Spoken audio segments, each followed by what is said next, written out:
When King David was very old, he could not keep warm even when they put covers over him.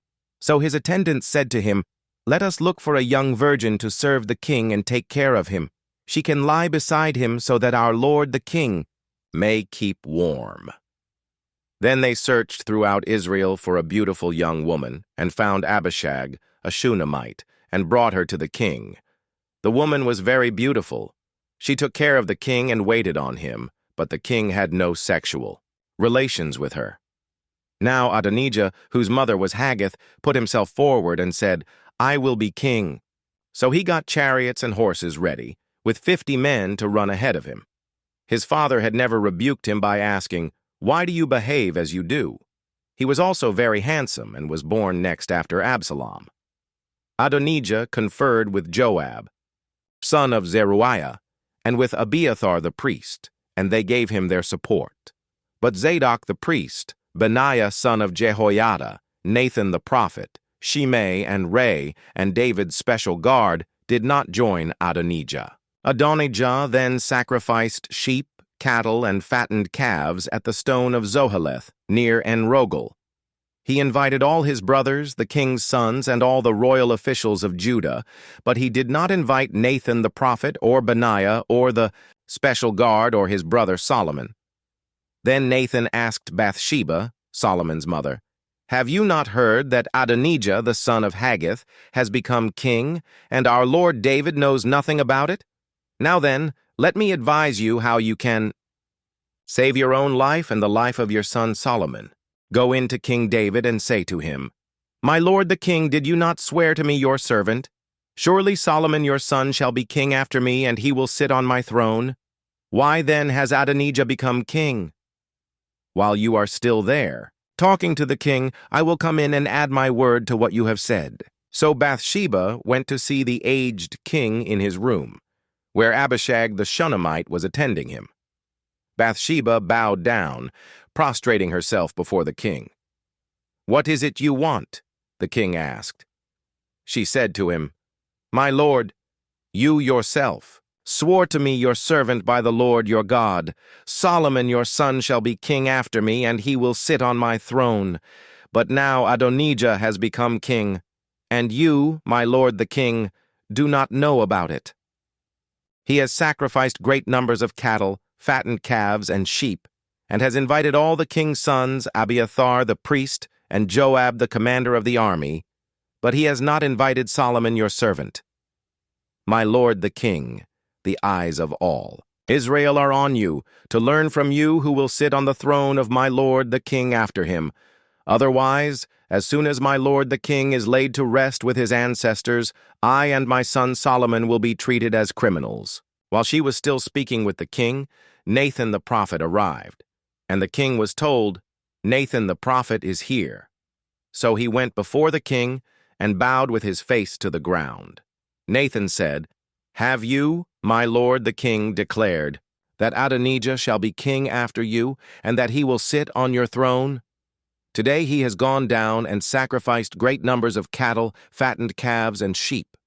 He has invited all the king's sons, the commanders of the army, and Abiathar the priest.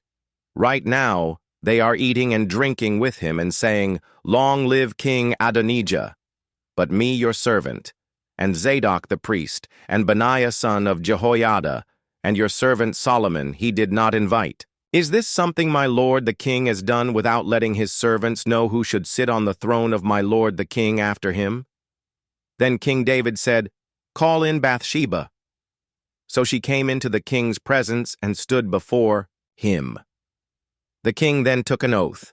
"As surely as the Lord lives, who has delivered me out of every trouble, I will surely carry out this very day what I swore to you by the Lord, the God of Israel. Solomon your son shall be king after me, and he will sit on my throne in my place." Then Bathsheba bowed down with her face to the ground, prostrating herself before the king, and said, "May my lord King David live forever." King David said, "Call in Zadok the priest, Nathan the prophet, and Benaiah son of Jehoiada." When they came before the king, he said to them, "Take your lord's servants with you, and have Solomon my son mount my own mule, and take him down to Gihon. There have Zadok the priest and Nathan the prophet anoint him king over Israel. Blow the trumpet and shout, 'Long live King Solomon!' Then you are to go up with him, and he is to come and sit on my throne and reign in my place. I have appointed him ruler over Israel and Judah." Benaiah, son of Jehoiada, answered the king, "Amen. May the Lord, the God of my lord the king, so declare it. As the Lord was with my lord the king, so may he be with Solomon to make his throne even greater than the throne of my lord King David." So Zadok the priest, Nathan the prophet, Benaiah son of Jehoiada, the Kerethites and the Pelethites went down and had Solomon mount King David's mule, and they escorted him to Gihon. Zadok the priest took the horn of oil from the sacred tent and anointed Solomon. Then they sounded the trumpet, and all the people shouted, "Long live King Solomon!" And all the people went up after him, playing pipes and rejoicing greatly, so that the ground shook with the sound. Adonijah and all the guests who were with him heard it as they were finishing their feast. On hearing the sound of the trumpet, Joab asked, "What's the meaning of all the noise in the city?" Even as he was speaking, Jonathan, son of Abiathar the priest, arrived. Adonijah said, "Come in. A worthy man like you must be bringing good news." "Not at all," Jonathan answered. "Our lord King David has made Solomon king. The king has sent with him Zadok the priest, Nathan the prophet, Benaiah son of Jehoiada, the Kerethites and the Pelethites, and they have put him on the king's mule, and Zadok the priest and Nathan the prophet have anointed him king at Gihon. From there they have gone up cheering, and the city resounds with it. That's the noise you hear. Moreover, Solomon has taken his seat on the royal throne. Also, the royal officials have come to congratulate our Lord King David, saying, 'May your God make Solomon's name more famous than yours and his throne greater than yours.' And the king bowed in worship on his bed and said, 'Praise be to the Lord, the God of Israel, who has allowed my eyes to see a successor on my throne today.' At this, all Adonijah's guests rose in alarm and dispersed. But Adonijah, in fear of Solomon, went and took hold of the horns of the altar. Then Solomon was told, 'Adonijah is afraid of King Solomon and is clinging to the horns of the altar. He says, "Let King Solomon swear to me today that he will not put his servant to death with the sword." Solomon replied, "If he shows himself to be worthy, not a hair of his head will fall to the ground. But if evil is found in him, he will die." Then King Solomon sent men, and they brought him down from the altar. And Adonijah came and bowed down to King Solomon, and Solomon said, "Go to your home." When the time drew near for David to die, he gave a charge to Solomon his son. "I am about to go the way of all the earth," he said. "So be strong, act like a man, and observe what the Lord your God requires. Walk in obedience to him, and keep his decrees and commands, his laws and regulations as written in the law of Moses. Do this so that you may prosper in all you do and wherever you go, and that the Lord may keep his promise to me. If your descendants watch how they live, and if they walk faithfully before me with all their heart and soul, you will never fail to have a successor on the throne of Israel. Now you yourself know what Joab son of Zeruiah did to me, what he did to the two commanders of Israel's armies, Abner son of Ner and Amasa son of Jether. He killed them, shedding their blood in peacetime as if in battle, and with that blood he stained the belt around his waist and the sandals on his feet. Deal with him according to your wisdom, but do not let his gray head go down to the grave in peace. But show kindness to the sons of Barzillai of Gilead, and let them be among those who eat at your table. They stood by me when I fled from your brother Absalom. And remember, you have with you Shimei son of Gera, the Benjamite from Bahurim, who called down bitter curses on me the day I went to Mahanaim.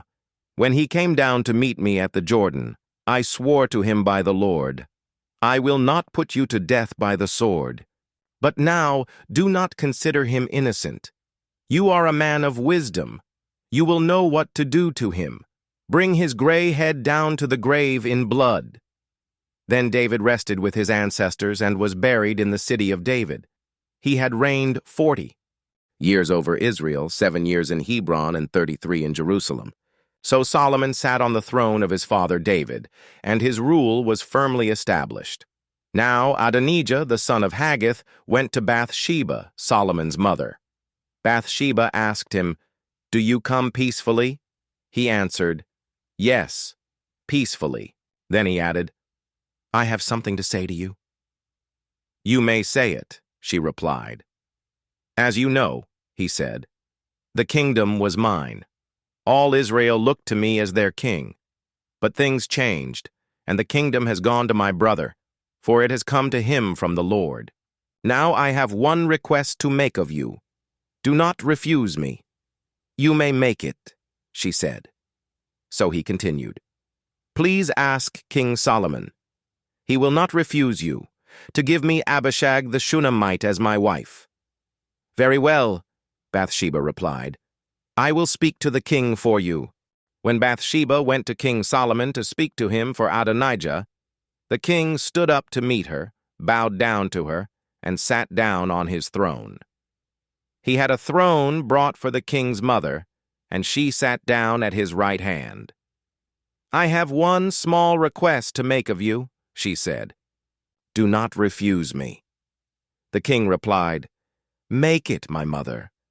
I will not refuse you." So she said, "Let Abishag the Shunammite be given in marriage to your brother Adonijah." King Solomon answered his mother, "Why do you request Abishag the Shunammite for Adonijah? You might as well request the kingdom for him. After all, he is my older brother. Yes, for him and for Abiathar the priest and Joab son of Zeruiah." Then King Solomon swore by the Lord, "May God deal with me, be it ever so severely, if Adonijah does not pay with his life for this request. And now, as surely as the Lord lives, he who has established me securely on the throne of my father David and has founded a dynasty for me as he promised, Adonijah, shall be put to death today." So King Solomon gave orders to Benaiah son of Jehoiada, and he struck down Adonijah, and he died. To Abiathar, the priest, the king said, "Go back to your fields in Anathoth. You deserve to die, but I will not put you to death now, because you carried the ark of the sovereign Lord before my father David, and shared all my father's hardships." So Solomon removed Abiathar from the priesthood of the Lord, fulfilling the word the Lord had spoken at Shiloh about the house of Eli. When the news reached Joab, who had conspired with Adonijah, though not with Absalom, he fled to the tent of the Lord and took hold of the horns of the altar. King Solomon was told that Joab had fled to the tent of the Lord and was beside the altar. Then Solomon ordered Benaiah son of Jehoiada, "Go, strike him down." So Benaiah entered the tent of the Lord and said to Joab, "The king says, 'Come out.'" But he answered, "No, I will die here." Benaiah reported to the king, "This is how Joab answered me." Then the king commanded Benaiah, "Do as he says, strike him down and bury him, and so clear me and my whole family of the guilt of the innocent blood that Joab shed. The Lord will repay him for the blood he shed, because without my father David knowing it, he attacked 2 men and killed them with the sword. Both of them, Abner son of Ner, commander of Israel's army, and Amasa son of Jether, commander of Judah's army, were better men and more upright than he. May the guilt of their blood rest on the head of Joab and his descendants forever. But on David and his descendants, his house and his throne, may there be the Lord's peace forever." So Benaiah son of Jehoiada went up and struck down Joab and killed him, and he was buried at his home out in the country. The king put Benaiah, son of Jehoiada, over the army in Joab's position and replaced Abiathar with Zadok the priest. Then the king sent for Shimei and said to him, "Build yourself a house in Jerusalem and live there, but do not go anywhere else. The day you leave and cross the Kidron Valley, you can be sure you will die.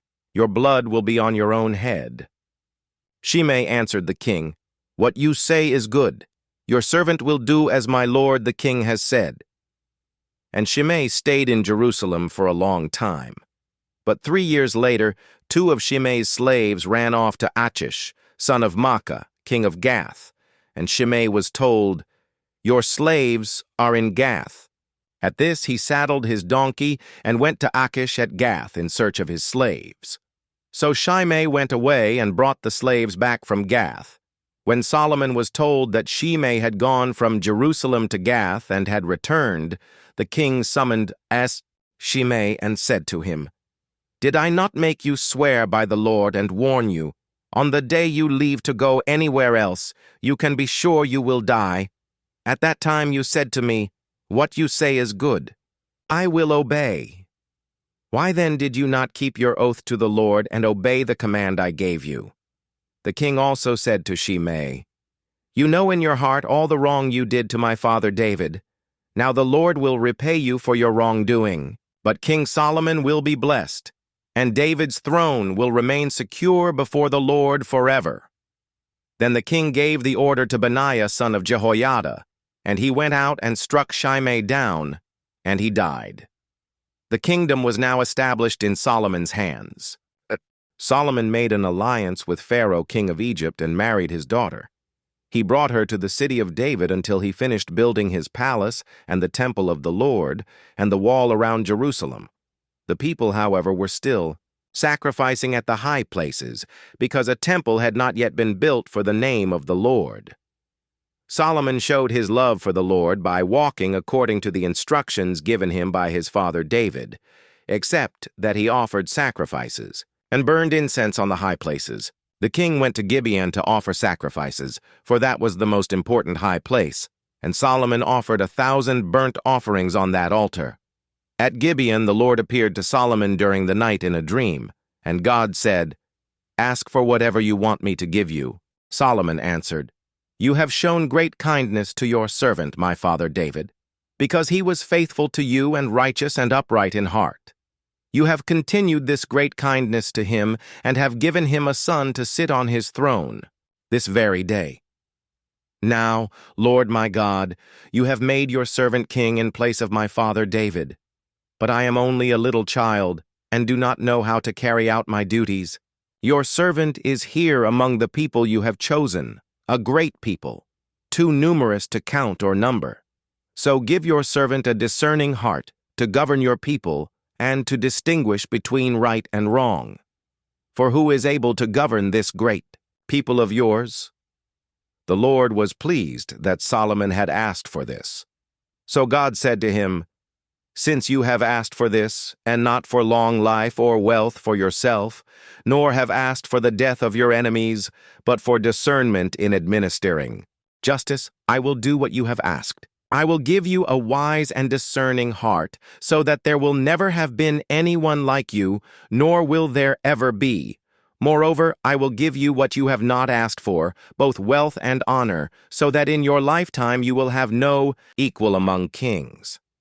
And if you walk in obedience to me and keep my decrees and commands as David your father did, I will give you a long life." Then Solomon awoke, and he realized it had been a dream. He returned to Jerusalem, stood before the ark of the Lord's covenant, and sacrificed burnt offerings and fellowship offerings. Then he gave a feast for all his court. Now 2 prostitutes came to the king and stood before him. One of them said, "Pardon me, my lord. This woman and I live in the same house, and I had a baby while she was there with me. The 3rd day after my child was born, this woman also had a baby. We were alone. There was no one in the house but the 2 of us. During the night, this woman's son died because she lay on him. So she got up in the middle of the night and took my son from my side, while I, your servant, was asleep. She put him by her breast and put her dead son by my breast. The next morning, I got up to nurse my son, and he was dead. But when I looked at him closely in the morning light, I saw that it wasn't the son I had born." The other woman said, "No, the living one is my son. The dead one is yours." But the first one insisted, "No, the dead one is yours. The living one is mine." And so they argued before the king.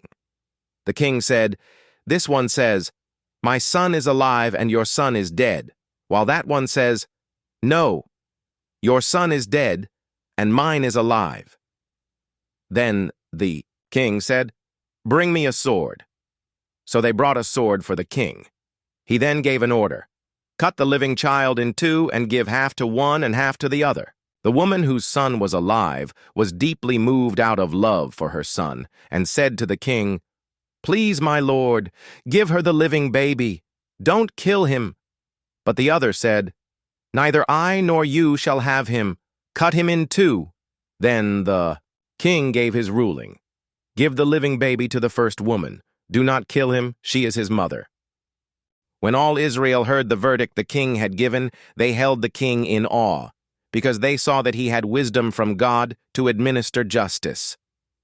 So King Solomon ruled over all Israel, and these were his chief officials: Azariah son of Zadok, the priest; Elihoreph and Ahijah, sons of Shisha, secretaries; Jehoshaphat son of Ahilud, recorder; Benaiah son of Jehoiada, commander-in-chief; Zadok and Abiathar, priests; Azariah son of Nathan, in charge of the district governors; Zabud son of Nathan, a priest and advisor to the king; Ahishar, palace administrator; Adoniram son of Abda, in charge of forced labor. Solomon had 12 district governors over all Israel, who supplied provisions for the king and the royal household. Each one had to provide supplies for 1 month in the year. These are their names: Ben-Hur, in the hill, country of Ephraim; Ben-Decker, in Makaz, Shalbim, Beth-Shemesh, and Elon-Beth-Hanan; Ben-Hesed, in Arubath, Soko, and all the land of Hepher were his; Ben-Abinadab, in Naphoth-Dor, he was married to Taphath, daughter of Solomon; Baana, son of Ahilud, in Taanach, and Megiddo, and in all of Beth-Shan next to Zarethan below Jezreel, from Beth-Shan to Abel-Meholah across to Jokmeam; Ben-Geber, in Ramoth-Gilead, the settlements of Jair son of Manasseh in Gilead were his, as well as the region of Argob in Bashan and its 60 large walled cities with bronze gate bars; Ahinadab son of Iddo, in Mahanaim; Ahimaaz, in Naphtali, he had married Basemath, daughter of Solomon; Bana, son of Hushai, in Asher and in Aloth; Jehoshaphat, son of Paruah, in Issachar; Shimei, son of Elah, in Benjamin; Geber, son of Uri, in Gilead, the country of Sihon, king of the Amorites, and the country of Og, king of Bashan. He was the only governor over the district. The people of Judah and Israel were as numerous as the sand on the seashore. They ate, they drank, and they were happy. And Solomon ruled over all the kingdoms from the Euphrates River to the land of the Philistines, as far as the border of Egypt. These countries brought tribute and were Solomon's subjects all his life. Solomon's daily provisions were 30 cores of the finest flour and 60 cores of meal, 10 head of stall-fed cattle, 20 of pasture-fed cattle, and 100 sheep and goats, as well as deer, gazelles, roebucks, and choice fowl. For he ruled over all the kingdoms west of the Euphrates River, from Tiphsah to Gaza, and had peace on all sides. During Solomon's lifetime, Judah and Israel, from Dan to Beersheba, lived in safety, everyone under their own vine and under their own fig tree. Solomon had 4,000 stalls for chariot horses and 12,000 horses. The district governors, each in his month, supplied provisions for King Solomon and all who came to the king's table. They saw to it that nothing was lacking. They also brought to the proper place their quotas of barley and straw for the chariot horses and the other horses. God gave Solomon wisdom and very great insight, and a breadth of understanding as measureless as the sand on the seashore. Solomon's wisdom was greater than the wisdom of all the people of the East, and greater than all the wisdom of Egypt. He was wiser than anyone else, including Ethan the Ezrahite, wiser than Heman, Calcol, and Darda, the sons of Mahol, and his fame spread to all the surrounding nations. He spoke 3,000 proverbs, and his songs numbered 1,005. He spoke about plant life, from the cedar of Lebanon to the hyssop that grows out of walls. He also spoke about animals and birds, reptiles and fish, from all nations. People came to listen to Solomon's wisdom, sent by all the kings of the world who had heard of his wisdom. When Hiram, king of Tyre, heard that Solomon had been anointed king to succeed his father David, he sent his envoys to Solomon, because he had always been on friendly terms with David. Solomon sent back this message to Hiram: "You know that, because of the wars waged against my father David from all sides, he could not build a temple for the name of the Lord his God until the Lord put his enemies under his feet. But now the Lord my God has given me rest on every side, and there is no adversary or disaster. I intend, therefore, to build a temple for the name of the Lord my God, as the Lord told my father David when he said, 'Your son, whom I will put on the throne in your place, will build the temple for my name.' So give orders that cedars of Lebanon be cut for me. My men will work with yours, and I will pay you for your men whatever wages you set. You know that we have no one so skilled in felling timber as the Sidonians." When Hiram heard Solomon's message, he was greatly pleased and said, "Praise be to the Lord today, for he has given David a wise son to rule over this great nation." So Hiram sent word to Solomon, "I have received the message you sent. Me and will do all you want in providing the cedar and juniper logs. My men will haul them down from Lebanon to the Mediterranean Sea, and I will float them as rafts by sea to the place you specify. There I will separate them, and you can take them away. And you are to grant my wish by providing food for my royal household." In this way, Hiram kept Solomon supplied with all the cedar and juniper logs he wanted, and Solomon gave Hiram 20,000 cores of wheat as food for his household, in addition to 20,000 baths of pressed olive oil. Solomon continued to do this for Hiram year after year. The Lord gave Solomon wisdom, just as he had promised him. There were peaceful relations between Hiram and Solomon, and the two of them made a treaty. King Solomon conscripted laborers from all Israel, 30,000 men. He sent them off to Lebanon in shifts of 10,000 a month, so that they spent 1 month in Lebanon and 2 months at home. Adoniram was in charge of the forced labor. Solomon had 70,000 carriers and 80,000 stonecutters in the hills, as well as 3,300 foremen who supervised the project and directed the workers. At the king's command, they removed from the quarry large blocks of high-grade stone to provide a foundation of dressed stone for the temple. The craftsmen of Solomon and Hiram and workers from Byblos cut and prepared the timber and stone for the building of the temple. In the 480th year after the Israelites came out of Egypt, in the 4th year of Solomon's reign over Israel, in the month of Ziv, the 2nd month, he began to build the temple of the Lord. The temple that King Solomon built for the Lord was 60 cubits long, 20 wide, and 30 high.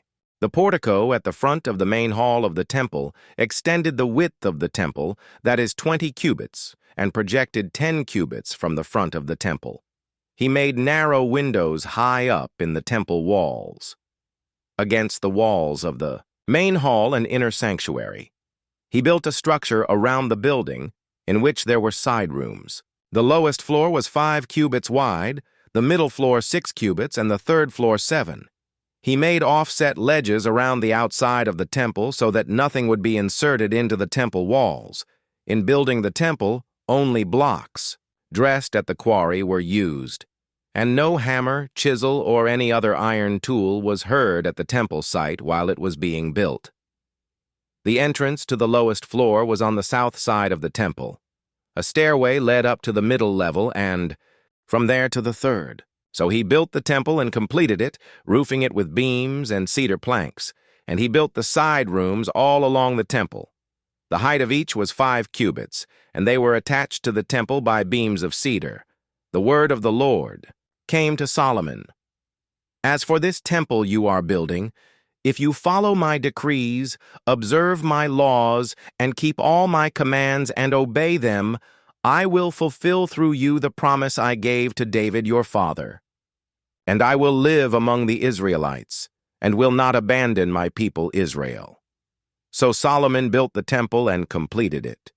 He lined its interior walls with cedar boards, paneling them from the floor of the temple to the ceiling, and covered the floor of the temple with planks of juniper.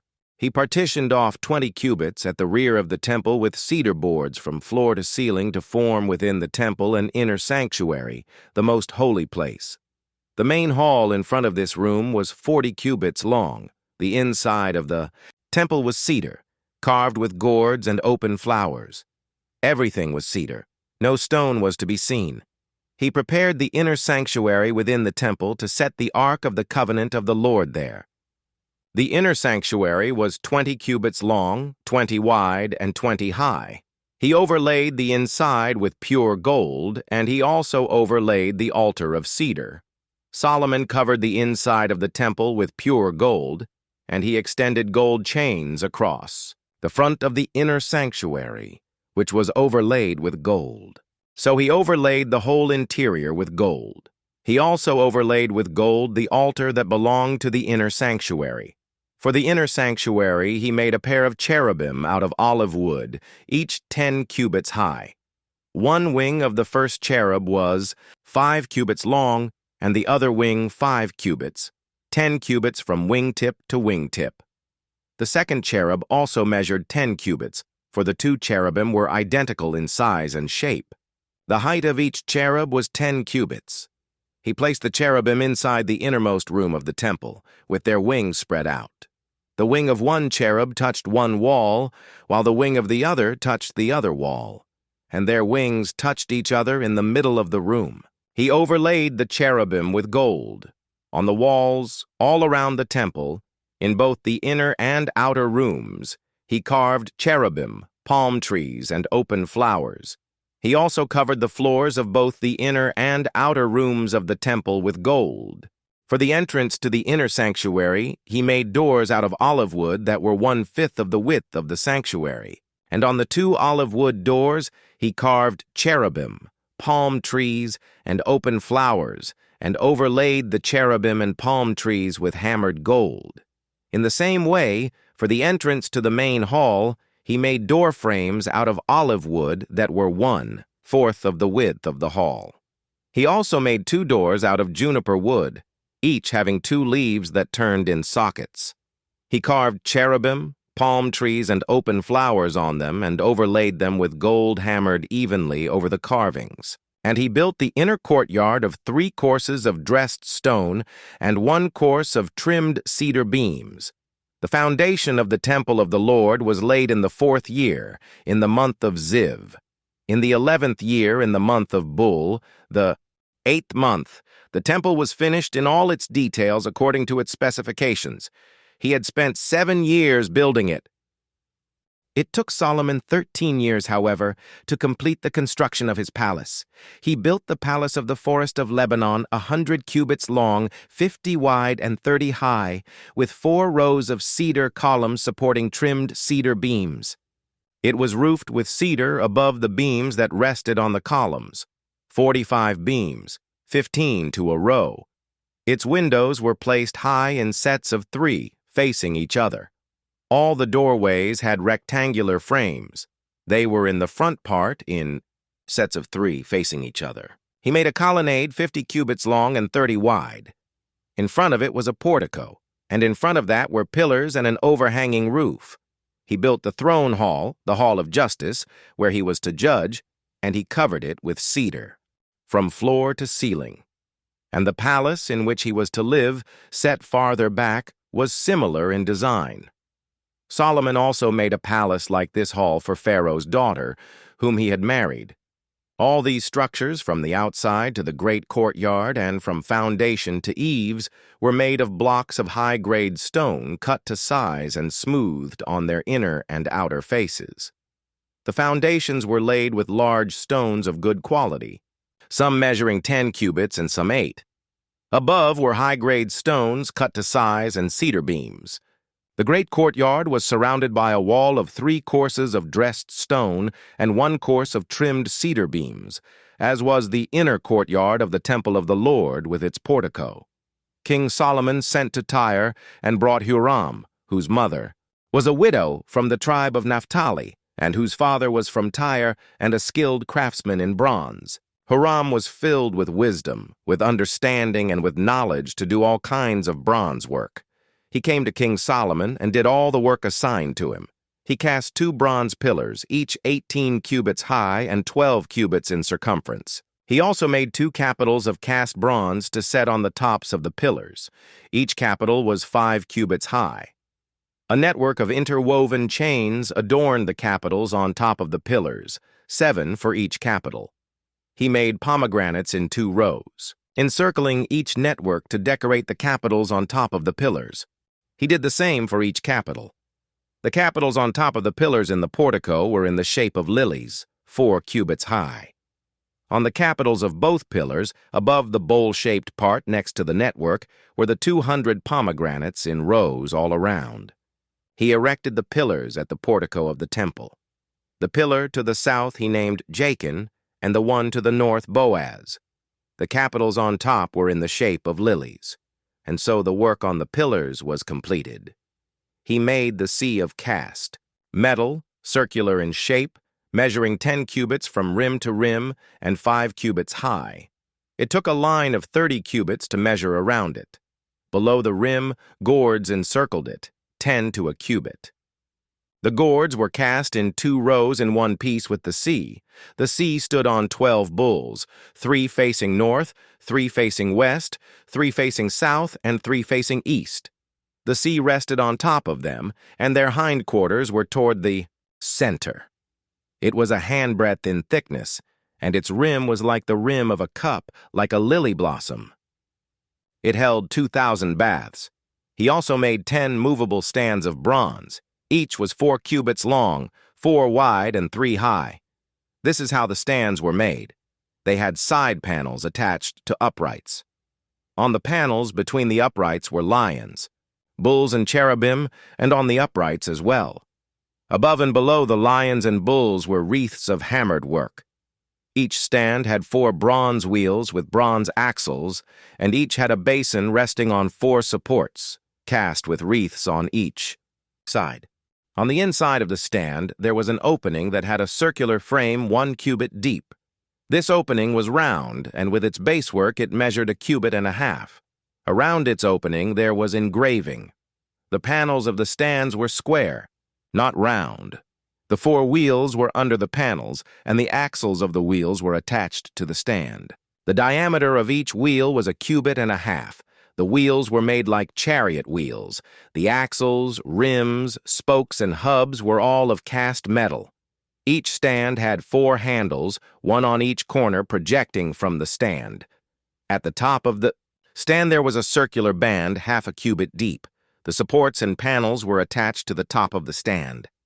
He engraved cherubim, lions, and palm trees on the surfaces of the supports and on the panels in every available space, with wreaths all around.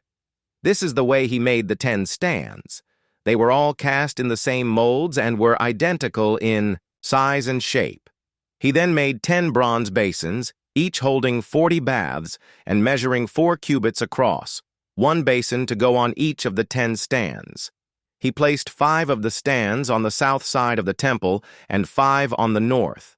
He placed the sea on the south side at the southeast corner of the temple. He also made the pots and shovels and sprinkling bowls. So Huram finished all the work he had undertaken for King Solomon in the temple of the Lord. The 2 pillars, the 2 bowl-shaped capitals on top of the pillars, the 2 sets of network decorating the 2 bowl-shaped capitals on top of the pillars, the 400 pomegranates for the 2 sets of network, 2 rows of pomegranates for each network decorating the bowl-shaped capitals on top of the pillars, the 10 stands with their 10 basins, the sea and the 12 bulls under it, the pots, shovels, and sprinkling bowls. All these objects that Huram made for King Solomon for the temple of the Lord were of burnished bronze. The king had them cast in clay molds in the plain of the Jordan between Succoth and Zarethan. Solomon left all these things unweighed because there were so many. The weight of the bronze was not determined. Solomon also made all the furnishings that were in the Lord's temple, the golden altar, the golden table on which was the bread of the presence, the lampstands of pure gold, 5 on the right and 5 on the left in front of the inner sanctuary, the gold floral work and lamps and tongs, the pure gold basins, wick trimmers, sprinkling bowls, dishes, and censers, and the gold sockets for the doors of the innermost room, the most holy place, and also for the doors of the main hall of the temple. When all the work King Solomon had done for the temple of the Lord was finished, he brought in the things his father David had dedicated, the silver and gold and the furnishings, and he placed them in the treasuries of the Lord's temple. Then King Solomon summoned into his presence at Jerusalem the elders of Israel, all the heads of the tribes and the chiefs of the Israelite families, to bring up the ark of the Lord's covenant from Zion, the city of David. All the Israelites came together to King Solomon at the time of the festival in the month of Ethanim, the 7th month. When all the elders of Israel had arrived, the priests took up the ark, and they brought up the ark of the Lord and the tent of meeting and all the sacred furnishings in it. The priests and Levites carried them up, and King Solomon and the entire assembly of Israel that had gathered about him were before the ark, sacrificing so many sheep and cattle that they could not be recorded or counted. The priests then brought the ark of the Lord's covenant to its place in the inner sanctuary of the temple, the most holy place, and put it beneath the wings of the cherubim. The cherubim spread their wings over the place of the ark and overshadowed the ark and its carrying poles. These poles were so long that their ends could be seen from the holy place in front of the inner sanctuary, but not from outside the holy place. And they are still there today. There was nothing in the ark except the 2 stone tablets that Moses had placed in it at Horeb, where the Lord made a covenant with the Israelites after they came out of Egypt. When the priests withdrew from the holy place, the cloud filled the temple of the Lord, and the priests could not perform their service because of the cloud, for the glory of the Lord filled his temple. Then Solomon said, "The Lord has said that he would dwell in a dark cloud. I have indeed built a magnificent temple for you, a place for you to dwell forever." While the whole assembly of Israel was standing there, the king turned around and blessed them. Then he said, "Praise be to the Lord, the God of Israel, who with his own hand has fulfilled what he promised with his own mouth to my father David. For he said, 'Since the day I brought my people Israel out of Egypt, I have not chosen a city in any tribe of Israel to have a temple built so that my name might be there, but I have chosen David to rule my people Israel.' My father David had it in his heart to build a temple for the name of the Lord, the God of Israel. But the Lord said to my father David, 'You did well to have it in your heart to build a temple for my name. Nevertheless, you are not the one to build the temple, but your son, your own flesh and blood. He is the one who will build the temple for my name.' The Lord has kept the promise he made. I have succeeded David my father, and now I sit on the throne of Israel, just as the Lord promised. And I have built the temple for the name of the Lord, the God of Israel. I have provided a place there for the ark, in which is the covenant of the Lord that he made with our ancestors when he brought them out of Egypt." Then Solomon stood before the altar of the Lord in front of the whole assembly of Israel, spread out his hands toward heaven, and said, "Lord, the God of Israel, there is no God like you in heaven above or on earth below. You who keep your covenant of love with your servants, who continue wholeheartedly in your way. You have kept your promise to your servant David my father. With your mouth you have promised, and with your hand you have fulfilled it, as it is today. Now, Lord, the God of Israel, Keep for your servant David, my father, the promises you made to him when you said, 'You shall never fail to have a successor to sit before me on the throne of Israel. If only your descendants are careful in all they do to walk before me faithfully as you have done.' And now, God of Israel, let your word that you promised your servant David, my father, come true. But will God really dwell on earth? The heavens, even the highest heaven, cannot contain you. How much less this temple I have built. Yet give attention to your servant's prayer and his plea for mercy, Lord my God. Hear the cry and the prayer that your servant is praying in your presence this day. May your eyes be open toward this temple night and day, this place of which you said, 'My name shall be there,' so that you will hear the prayer your servant prays toward this place. Hear the supplication of your servant and of your people Israel when they pray toward this place. Hear from heaven, your dwelling place, and when you hear, forgive. When anyone wrongs their neighbor and is required to take an oath, and they come and swear the oath before your altar in this temple, then hear from heaven and act. Judge between your servants, condemning the guilty by bringing down on their heads what they have done, and vindicating the innocent by treating them in accordance with their innocence. When your people Israel have been defeated by an enemy because they have sinned against you, and when they turn back to you and give praise to your name, praying and making supplication to you in this temple, then hear from heaven and forgive the sin of your people Israel, and bring them back to the land you gave to their ancestors. When the heavens are shut up, and there is no rain because your people have sinned against you, and when they pray toward this place and give praise to your name and turn from their sin, because you have afflicted them, then hear from heaven and forgive the sin of your servants, your people Israel. Teach them the right way to live, and send rain on the land you gave your people for an inheritance. When famine or plague comes to the land, or blight or mildew, locusts or grasshoppers, or when an enemy besieges them in any of their cities, whatever disaster or disease may come, and when a prayer or plea is made by anyone among your people Israel, being aware of the afflictions of their own hearts, and spreading out their hands toward this temple, then hear from heaven, your dwelling place. Forgive and act, deal with everyone according to all they do, since you know their hearts, for you alone know every human heart, so that they will fear you all the time they live in the land you gave our ancestors. As for the foreigner who does not belong to your people, Israel, but has come from a distant land because of your name, for they will hear of your great name and your mighty hand and your outstretched arm. When they come and pray toward this temple, then hear from heaven, your dwelling place. Do whatever the foreigner asks of you, so that all the peoples of the earth may know your name and fear you, as do your own people Israel, and may know that this house I have built bears your name. When your people go to war against their enemies, wherever you send them, and when they pray to the Lord toward the city you have chosen and the temple I have built for your name, then hear from heaven their prayer and their plea, and uphold their cause.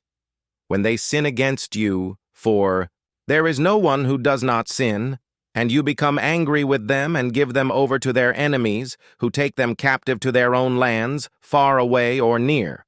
And if they have a change of heart in the land where they are held captive, and repent and plead with you in the land of their captors, and say, 'We have sinned, we have done wrong, we have acted wickedly,' and if they turn back to you with all their heart and soul in the land of their enemies who took them captive, and pray to you toward the land you gave their ancestors, toward the city you have chosen and the temple I have built for your name, then, from heaven, your dwelling place, hear their prayer and their plea, and uphold their cause. And forgive your people who have sinned against you, forgive all the offenses they have committed against you, and cause their captors to show them mercy.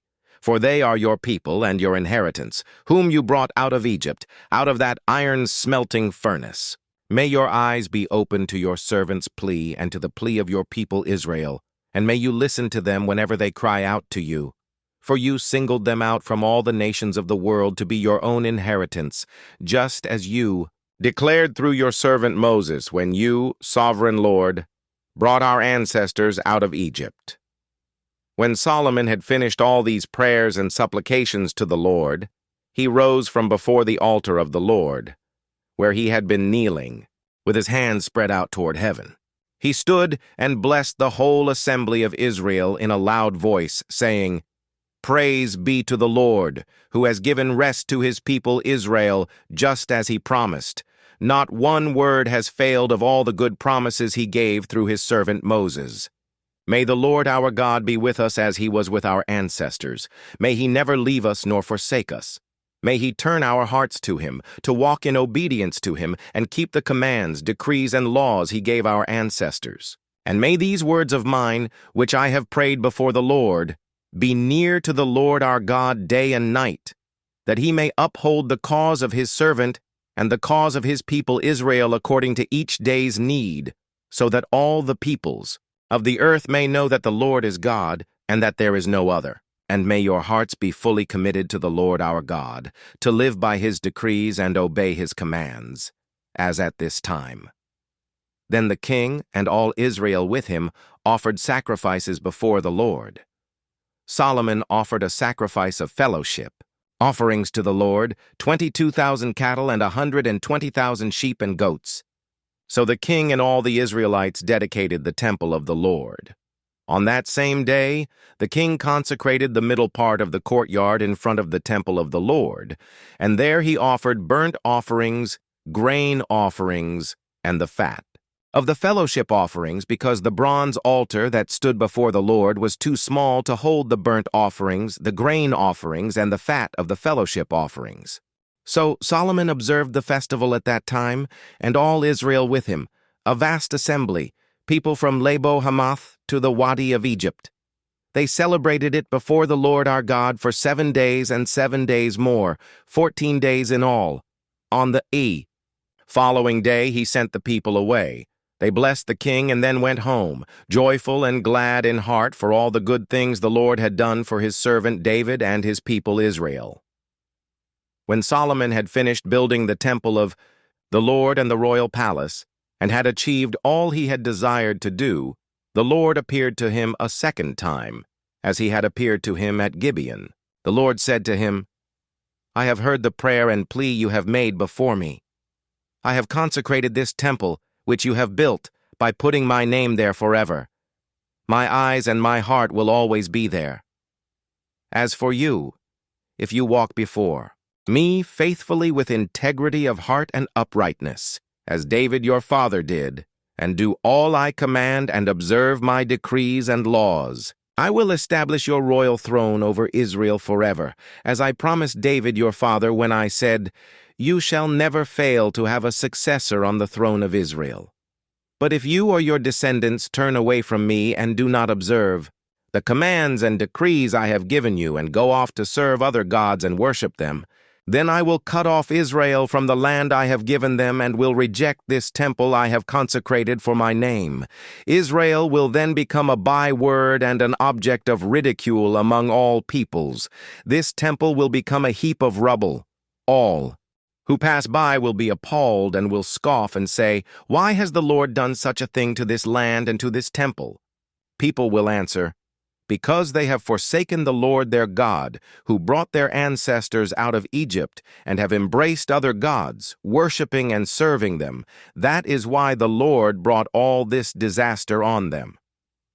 At the end of 20 years, during which Solomon built these 2 buildings, the temple of the Lord and the royal palace, King Solomon gave 20 towns in Galilee to Hiram king of Tyre, because Hiram had supplied him with all the cedar and juniper and gold he wanted. But when Hiram went from Tyre to see the towns that Solomon had given him, he was not pleased with them. "What kind of towns are these you have given me, my brother?" he asked. And he called them the land of Kabul, a name they have to this day. Now Hiram had sent to the king 120 talents of gold. Here is the account of the forced labor King Solomon conscripted to build the Lord's temple, his own palace, the terraces, the wall of Jerusalem, and Hazor, Megiddo, and Gezer. Pharaoh, king of Egypt, had attacked and captured Gezer. He had set it on fire. He killed its Canaanite inhabitants and then gave it as a wedding gift to his daughter, Solomon's wife, and Solomon rebuilt Gezer. He built up Lower Beth Horon, Baalath, and Tadmor in the desert, within his land, as well as all his store cities, and the towns for his chariots and for his horses, whatever he desired to build in Jerusalem, in Lebanon, and throughout all the territory he ruled. There were still people left from the Amorites, Hittites, Perizzites, Hivites, and Jebusites. These peoples were not Israelites. Solomon conscripted the descendants of all these peoples remaining in the land, whom the Israelites could not exterminate, to serve as slave labor, as it is to this day. But Solomon did not make slaves of any of the Israelites. They were his fighting men, his government officials, his officers, his captains, and the commanders of his chariots and charioteers. They were also the chief officials in charge of Solomon's projects, 550 officials supervising those who did the work. After Pharaoh's daughter had come up from the city of David to the palace Solomon had built for her, he constructed the terraces.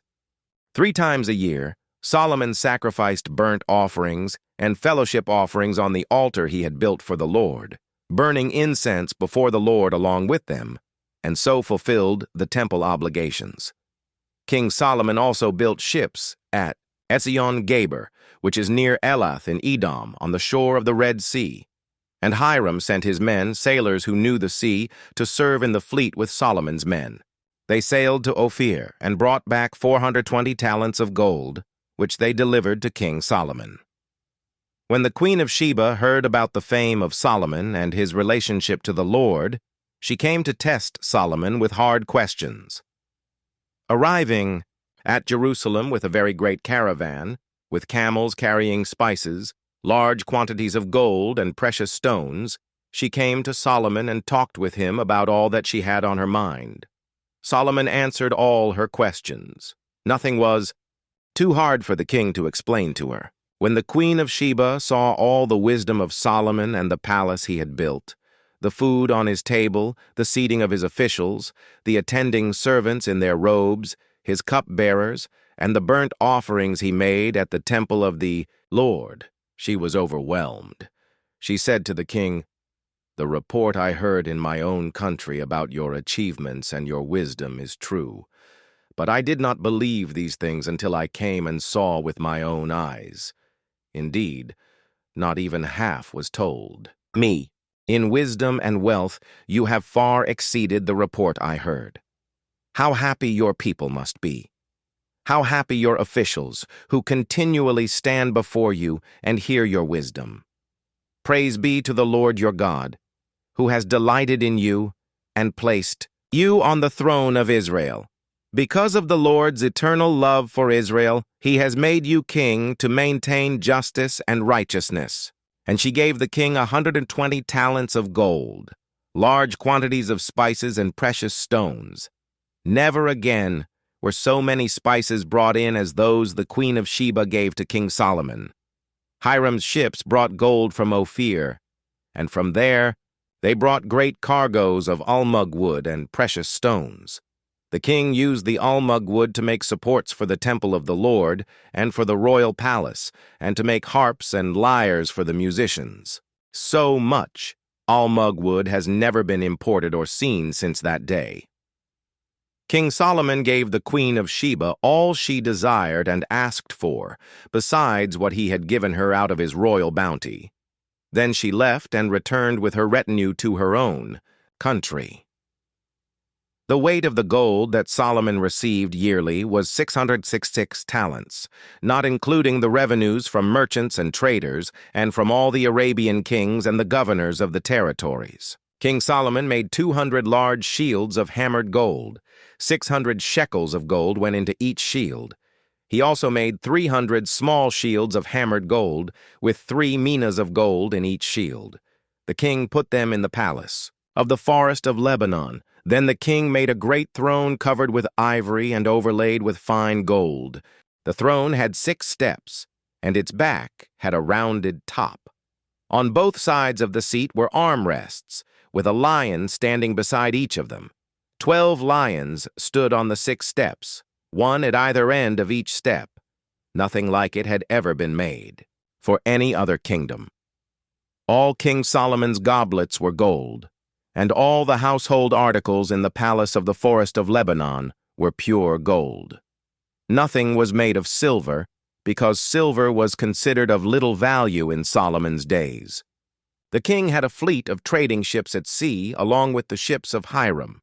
Once every 3 years it returned, carrying gold, silver, and ivory, and apes and baboons. King Solomon was greater in riches and wisdom than all the other kings of the earth. The whole world sought audience with Solomon to hear the wisdom God had put in his heart. Year after year, everyone who came brought a gift, articles of silver and gold, robes, weapons, and spices, and horses and mules.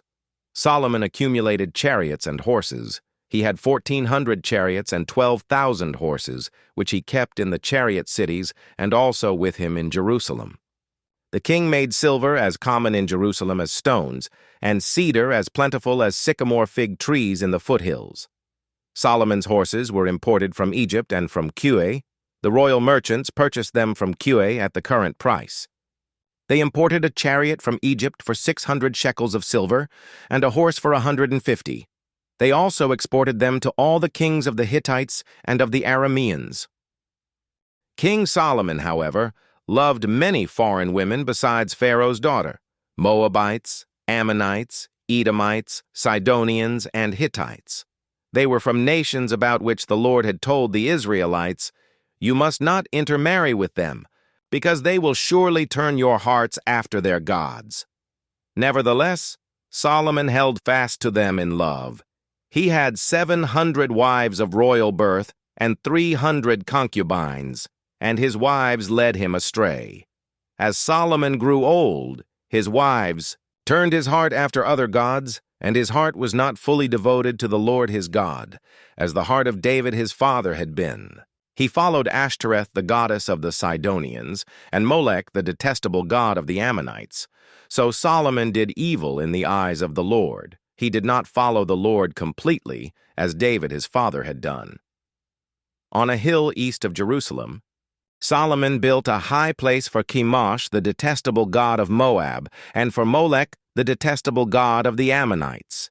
He did the same for all his foreign wives, who burned incense and offered sacrifices to their gods. The Lord became angry with Solomon because his heart had turned away from the Lord, the God of Israel, who had appeared to him twice. Although he had forbidden Solomon to follow other gods, Solomon did not keep the Lord's command. So the Lord said to Solomon, "Since this is your attitude and you have not kept my covenant and my decrees, which I commanded you, I will most certainly tear the kingdom away from you and give it to one of your subordinates. Nevertheless, for the sake of David your father, I will not do it during your lifetime. I will tear it out of the hand of your son. Yet I will not tear the whole kingdom from him, but will give him one tribe for the sake of David my servant, and for the sake of Jerusalem, which I have chosen." Then the Lord raised up against Solomon an adversary, Hadad the Edomite, from the royal line of Edom. Earlier, when David was fighting with Edom, Joab, the commander of the army, who had gone up to bury the dead, had struck down all the men in Edom. Joab and all the Israelites stayed there for 6 months until they had destroyed all the men in Edom. But Hadad, still only a boy, fled to Egypt with some Edomite officials who had served his father. They set out from Midian and went to Paran. Then, taking people from Paran with them, they went to Egypt, to Pharaoh, king of Egypt, who gave Hadad a house and land and provided him with food. Pharaoh was so pleased with Hadad that he gave him a sister of his own wife, Queen Tahpenes, in marriage. The sister of Tahpenes bore him a son named Genubath, whom Tahpenes brought up in the royal palace. There, Genubath lived with Pharaoh's own children. While he was in Egypt, Hadad heard that David rested with his ancestors and that Joab, the commander of the army, was also dead. Then Hadad said to Pharaoh, "Let me go, that I may return to my own country." "What have you lacked? Hear that you want to go back to your own country?" Pharaoh asked. "Nothing," Hadad replied, "but do let me go." And God raised up against Solomon another adversary, Rezon son of Eliada, who had fled from his master, Hadadezer king of Zobah. When David destroyed Zobah's army, Rezon gathered a band of men around him and became their leader. They went to Damascus, where they settled and took control. Rezon was Israel's adversary as long as Solomon lived, adding to the trouble caused by Hadad. So Rezon ruled in Aram and was hostile toward Israel. Also, Jeroboam son of Nebat rebelled against the king. He was one of Solomon's officials, an Ephraimite from Zeradah, and his mother was a widow named Zeruiah. Here is the account of how he rebelled against the king. Solomon had built the terraces and had filled in the gap in the wall of the city of David, his father. Now Jeroboam was a man of standing, and when Solomon saw how well the young man did his work, he put him in charge of the whole labor force of the tribes of Joseph. About that time, Jeroboam was going out of Jerusalem, and Ahijah the prophet of Shiloh met him on the way, wearing a new cloak. The two of them were alone out in the country, and Ahijah took hold of the new cloak he was wearing and tore it into 12 pieces. Then he said to Jeroboam, "Take 10 pieces for yourself, for this is what the Lord, the God of Israel, says. See, I am going to tear the kingdom out of Solomon's hand and give you 10 tribes. But for the sake of my servant David and the city of Jerusalem, which I have chosen out of all the tribes of Israel, he will have 1 tribe. I will do this because they have forsaken me and worshipped Ashtoreth, the goddess of the Sidonians, Chemosh, the god of the Moabites, and Molech, the god of the Ammonites, and have not walked in obedience to me, nor done what is right in my eyes, nor kept my decrees and laws as David, Solomon's father, did. But I will not take the whole kingdom out of Solomon's hand. I have made him ruler all the days of his life for the sake of David my servant, whom I chose and who obeyed my commands and decrees. I will take the kingdom from his son's hands and give you 10 tribes. I will give 1 tribe to his son, so that David my servant may always have a lamp before me in Jerusalem, the city where I chose to put my name. However, as for you, I will take you, and you will rule over all that your heart desires. You will be king over Israel. If you do whatever I command you and walk in obedience to me and do what is right in my eyes by obeying my decrees and commands, as David my servant did, I will be with you. I will build you a dynasty as enduring as the one I built for David, and will give Israel to you. I will humble David's descendants because of this, but not forever." Solomon tried to kill Jeroboam, but Jeroboam fled to Egypt to Shishak the king, and stayed there until Solomon's death. As for the other events of Solomon's reign, all he did and the wisdom he displayed, are they not written in the book of the Annals of Solomon? Solomon reigned in Jerusalem over all Israel 40 years. Then he rested with his ancestors and was buried in the city of David his father, and Rehoboam his son succeeded him as king. Rehoboam went to Shechem, for all Israel had gone there to make him king. When Jeroboam son of Nebat heard this, he was still in Egypt where he had fled from King Solomon. He returned from Egypt.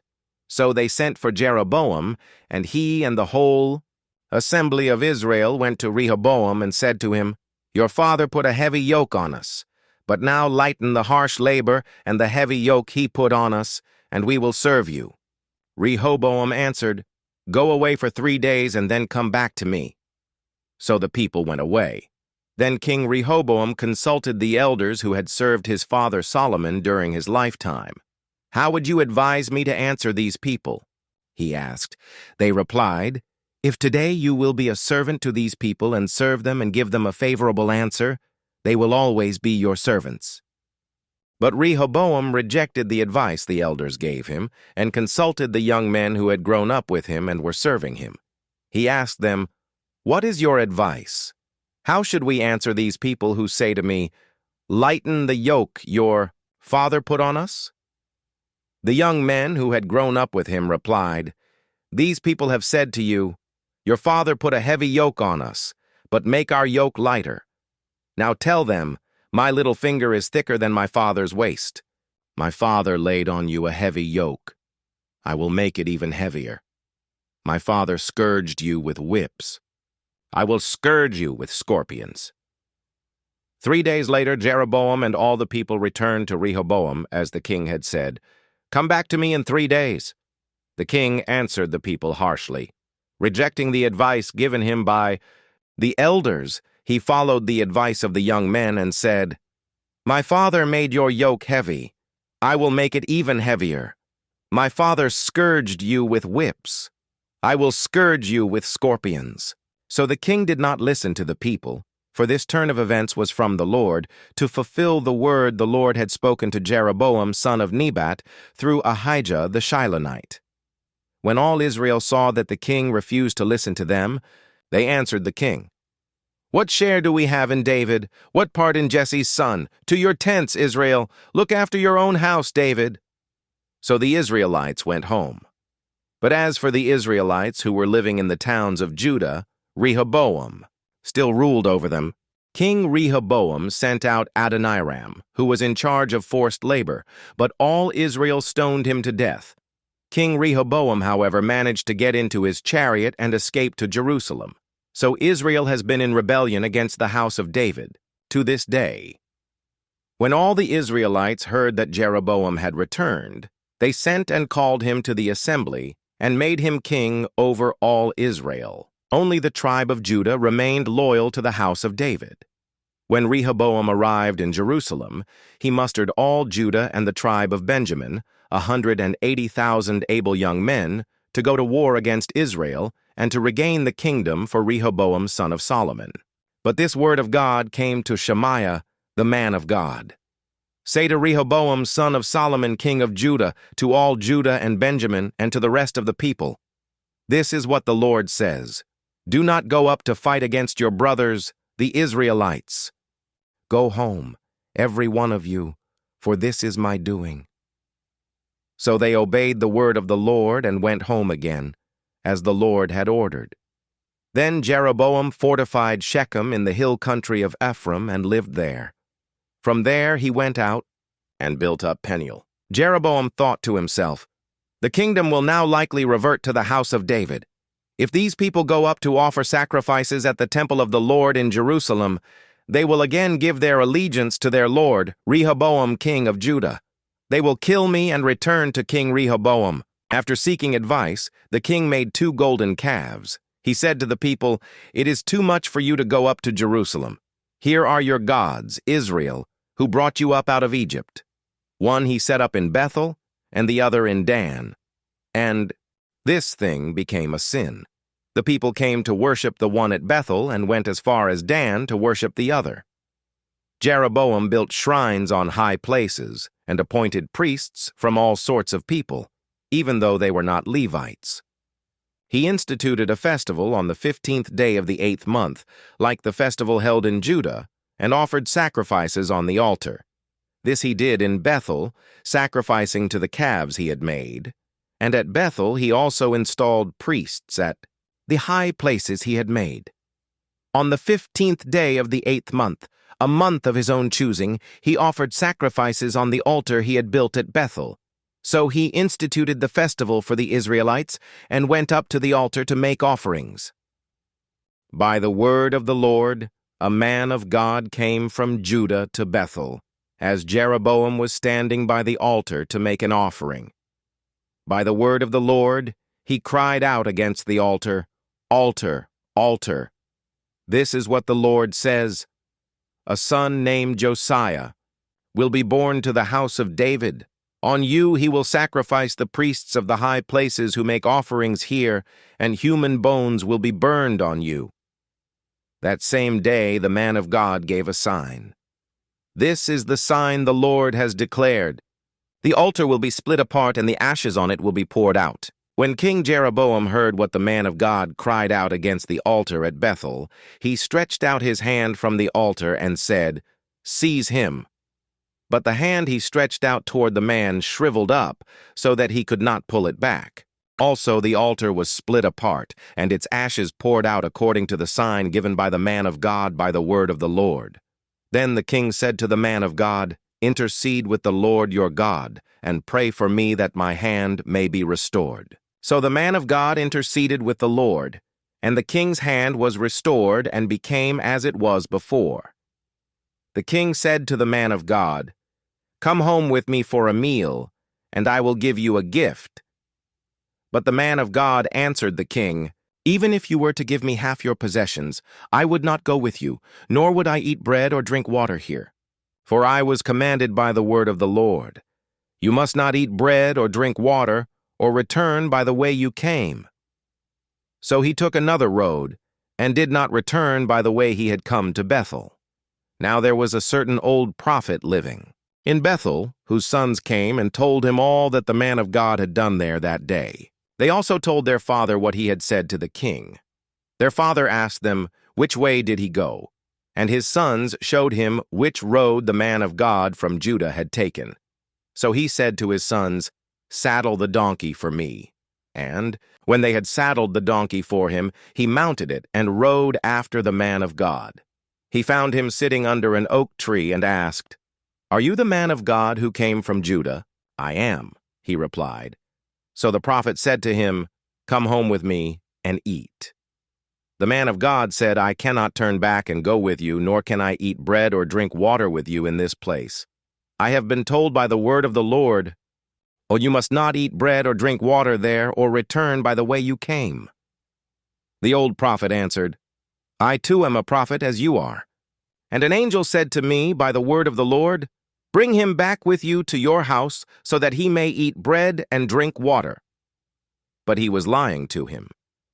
So the man of God returned with him, and ate and drank in his house. While they were sitting at the table, the word of the Lord came to the old prophet who had brought him back. He cried out to the man of God who had come from Judah, "This is what the Lord says. You have defied the word of the Lord, and have not kept the command the Lord your God gave you. You came back and ate bread and drank water in the place where he told you not to eat or drink. Therefore your body will not be buried in the tomb of your ancestors." When the man of God had finished eating and drinking, the prophet who had brought him back saddled his donkey for him. As he went on his way, a lion met him on the road and killed him, and his body was left lying on the road with both the donkey and the lion standing beside it. Some people who passed by saw the body lying there, with the lion standing beside the body, and they went and reported it in the city where the old prophet lived. When the prophet who had brought him back from his journey heard of it, he said, "It is the man of God who defied the word of the Lord. The Lord has given him over to the lion, which has mauled him and killed him, as the word of the Lord had warned him." The prophet said to his sons, "Saddle the donkey for me." And they did so. Then he went out and found the body lying on the road, with the donkey and the lion standing beside it. The lion had neither eaten the body nor mauled the donkey. So the prophet picked up the body of the man of God, laid it on the donkey, and brought it back to his own city to mourn for him and bury him. Then he laid the body in his own tomb, and they mourned over him and said, "Alas, my brother." After burying him, he said to his sons, "When I die, bury me in the grave where the man of God is buried. Lay my bones beside his bones. For the message he declared by the word of the Lord against the altar in Bethel and against all the shrines on the high places in the towns of Samaria will certainly come true." Even after this, Jeroboam did not change his evil ways, but once more appointed priests for the high places from all sorts of people. Anyone who wanted to become a priest, he consecrated for the high places. This was the sin of the house of Jeroboam that led to its downfall and to its destruction from the face of the earth. At that time, Abijah, son of Jeroboam, became ill, and Jeroboam said to his wife, "Go, Disguise yourself, so you won't be recognized as the wife of Jeroboam. Then go to Shiloh. Ahijah the prophet is there, the one who told me I would be king over this people. Take 10 loaves of bread with you, some cakes and a jar of honey, and go to him. He will tell you what will happen to the boy." So Jeroboam's wife did what he said, and went to Ahijah's house in Shiloh. Now Ahijah could not see. His sight was gone because of his age. But the Lord had told Ahijah, "Jeroboam's wife is coming to ask you about her son, for he is ill, and you are to give her such and such an answer. When she arrives, she will pretend to be someone else." So when Ahijah heard the sound of her footsteps at the door, he said, "Come in, wife of Jeroboam. Why this pretense? I have been sent to you with bad news. Go, tell Jeroboam that this is what the Lord, the God of Israel, says. I raised you up from among the people and appointed you ruler over my people Israel. I tore the kingdom away from the house of David and gave it to you. But you have not been like my servant David, who kept my commands and followed me with all his heart, doing only what was right in my eyes. You have done more evil than all who lived before you.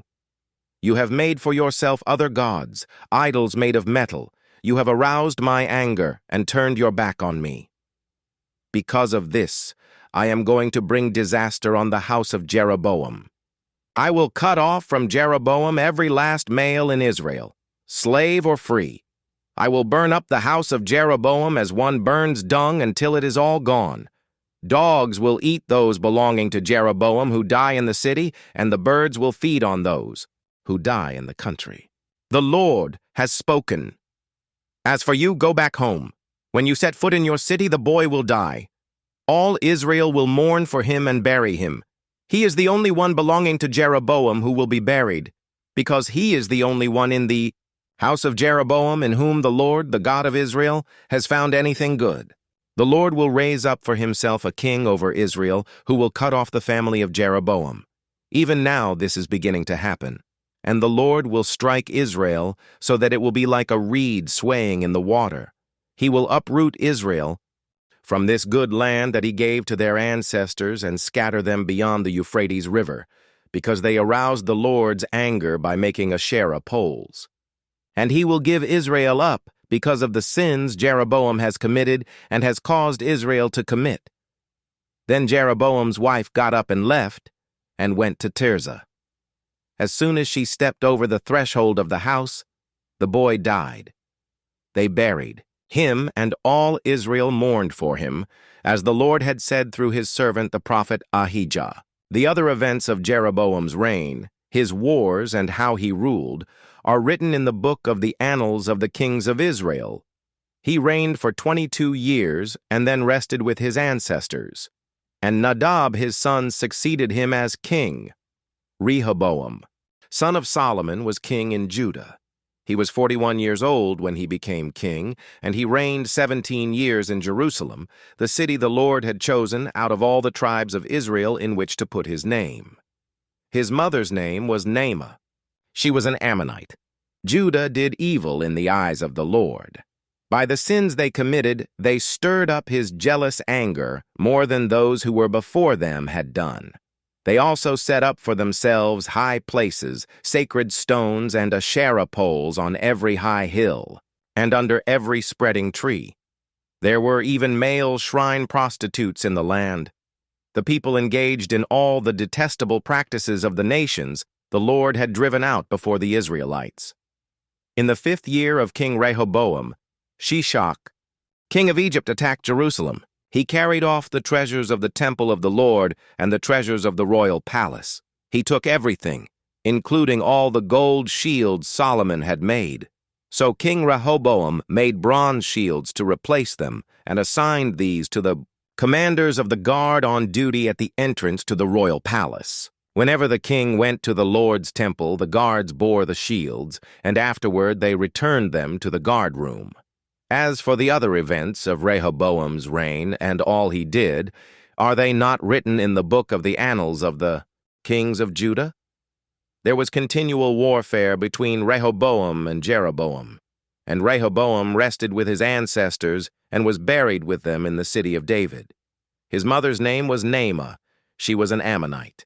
And Abijah his son succeeded him as king. In the 18th year of the reign of Jeroboam son of Nebat, Abijah became king of Judah, and he reigned in Jerusalem 3 years. His mother's name was Maacah, daughter of Abishalom. He committed all the sins his father had done before him. His heart was not fully devoted to the Lord his God, as the heart of David his forefather had been. Nevertheless, for David's sake the Lord his God gave him a lamp in Jerusalem by raising up a son to succeed him, and by making Jerusalem strong. For David had done what was right in the eyes of the Lord, and had not failed to keep any of the Lord's commands all the days of his life, except in the case of Uriah the Hittite. There was war between Abijah and Jeroboam throughout Abijah's lifetime. As for the other events of Abijah's reign and all he did, are they not written in the book of the annals of the kings of Judah? There was war between Abijah and Jeroboam, and Abijah rested with his ancestors and was buried in the city of David, and Asa his son succeeded him as king. In the 20th year of Jeroboam king of Israel, Asa became king of Judah, and he reigned in Jerusalem 41 years. His grandmother's name was Maacah, daughter of Abishalom. Asa did what was right in the eyes of the Lord, as his father David had done. He expelled the male shrine prostitutes from the land and got rid of all the idols his ancestors had made. He even deposed his grandmother Maacah from her position as queen mother because she had made a repulsive image for the worship of Asherah. Asa cut it down and burned it in the Kidron Valley. Although he did not remove the high places, Asa's heart was fully committed to the Lord all his life. He brought into the temple of the Lord the silver and gold, and the articles that he and his father had dedicated. There was war between Asa and Baasha king of Israel throughout their reigns. Baasha king of Israel went up against Judah and fortified Ramah to prevent anyone from leaving or entering the territory of Asa king of Judah. Asa then took all the silver and gold that was left in the treasuries of the Lord's temple and of his own palace. He entrusted it to his officials and sent them to Ben-Hadad, son of Tabrimon, the son of Hezion, the king of Aram, who was ruling in Damascus. "Let there be a treaty between me and you," he said, "as there was between my father and your father. See, I am sending you a gift of silver and gold. Now break your treaty with Baasha king of Israel, so he will withdraw from me." Ben-Hadad agreed with King Asa and sent the commanders of his forces against the towns of Israel. He conquered Ijon, Dan, Abel-Beth-Maachah, and all Kinnereth in addition to Naphtali. When Baasha heard this, he stopped building Ramah and withdrew to Tirzah. Then King Asa issued an order to all Judah, no one was exempt, and they carried away from Ramah the stones and timber Baasha had been using there. With them King Asa built up Geba in Benjamin and also Mizpah. As for all the other events of Asa's reign, all his achievements, all he did and the cities he built, are they not written in the book of the annals of the kings of Judah? In his old age, however, his feet became diseased. Then Asa rested with his ancestors and was buried with them in the city of his father David, and Jehoshaphat his son succeeded him as king. Nadab, son of Jeroboam, became king of Israel in the 2nd year of Asa, king of Judah, and he reigned over Israel 2 years. He did evil in the eyes of the Lord, following the ways of his father, and committing the same sin his father had caused Israel to commit. Baasha, son of Ahijah, from the tribe of Issachar, plotted against him, and he struck him down at Gibbethon, a Philistine town, while Nadab and all Israel were besieging it. Baasha killed Nadab in the 3rd year of Asa, king of Judah, and succeeded him as king. As soon as he began to reign, he killed Jeroboam's whole family. He did not leave Jeroboam anyone that breathed, but destroyed them all, according to the word of the Lord given through his servant Ahijah the Shilonite. This happened because of the sins Jeroboam had committed and had caused Israel to commit, and because he aroused the anger of the Lord, the God of Israel. As for the other events of Nadab's reign and all he did, are they not written in the Book of the Annals of the Kings of Israel. There was war between Asa and Baasha, king of Israel, throughout their reigns. In the 3rd year of Asa, king of Judah, Baasha, son of Ahijah, became king of all Israel in Tirzah, and he reigned 24 years. He did evil in the eyes of the Lord, following the ways of Jeroboam, and committing the same sin Jeroboam had caused Israel to commit. Then the word of the Lord came to Jehu, son of Hanani, concerning Baasha. I lifted you up from the dust, and appointed you ruler over my people Israel. But you followed the ways of Jeroboam, and caused my people Israel to sin, and to arouse my anger by their sins. So I am about to wipe out Baasha and his house, and I will make your house like that of Jeroboam son of Nebat. Dogs will eat those belonging to Baasha who die in the city, and birds will feed on those who die in the country. As for the other events of Baasha's reign, what he did and his achievements, are they not written in the book of the Annals of the Kings of Israel?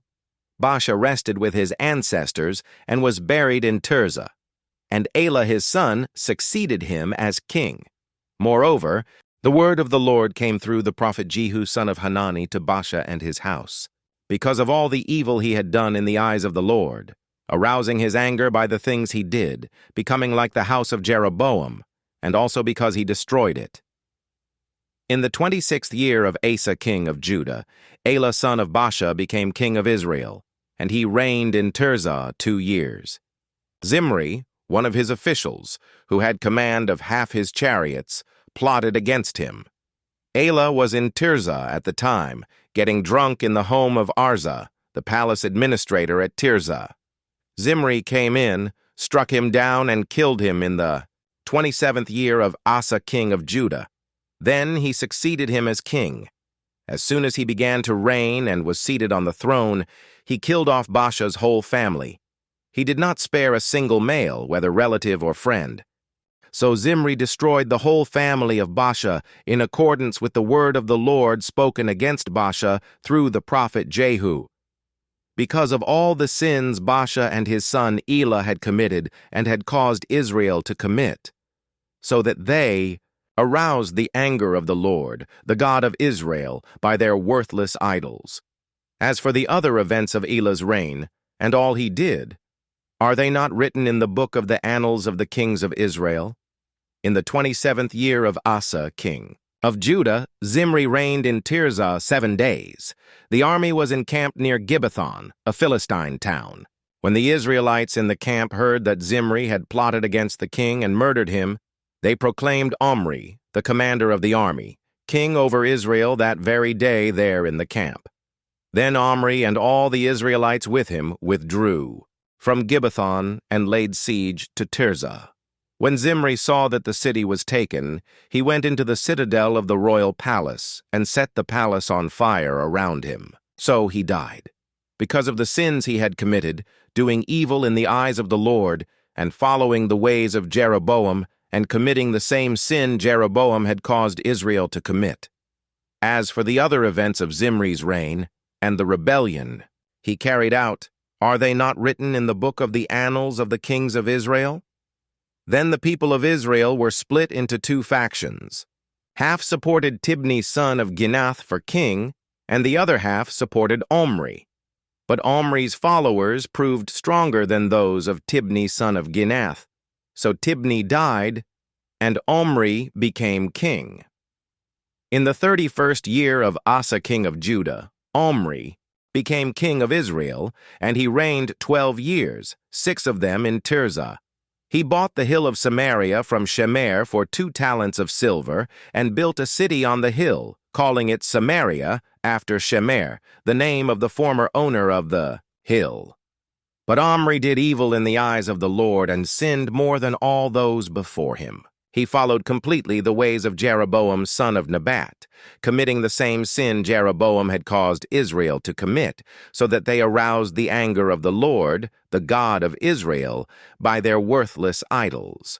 As for the other events of Omri's reign, what he did and the things he achieved, are they not written in the book of the Annals of the Kings of Israel?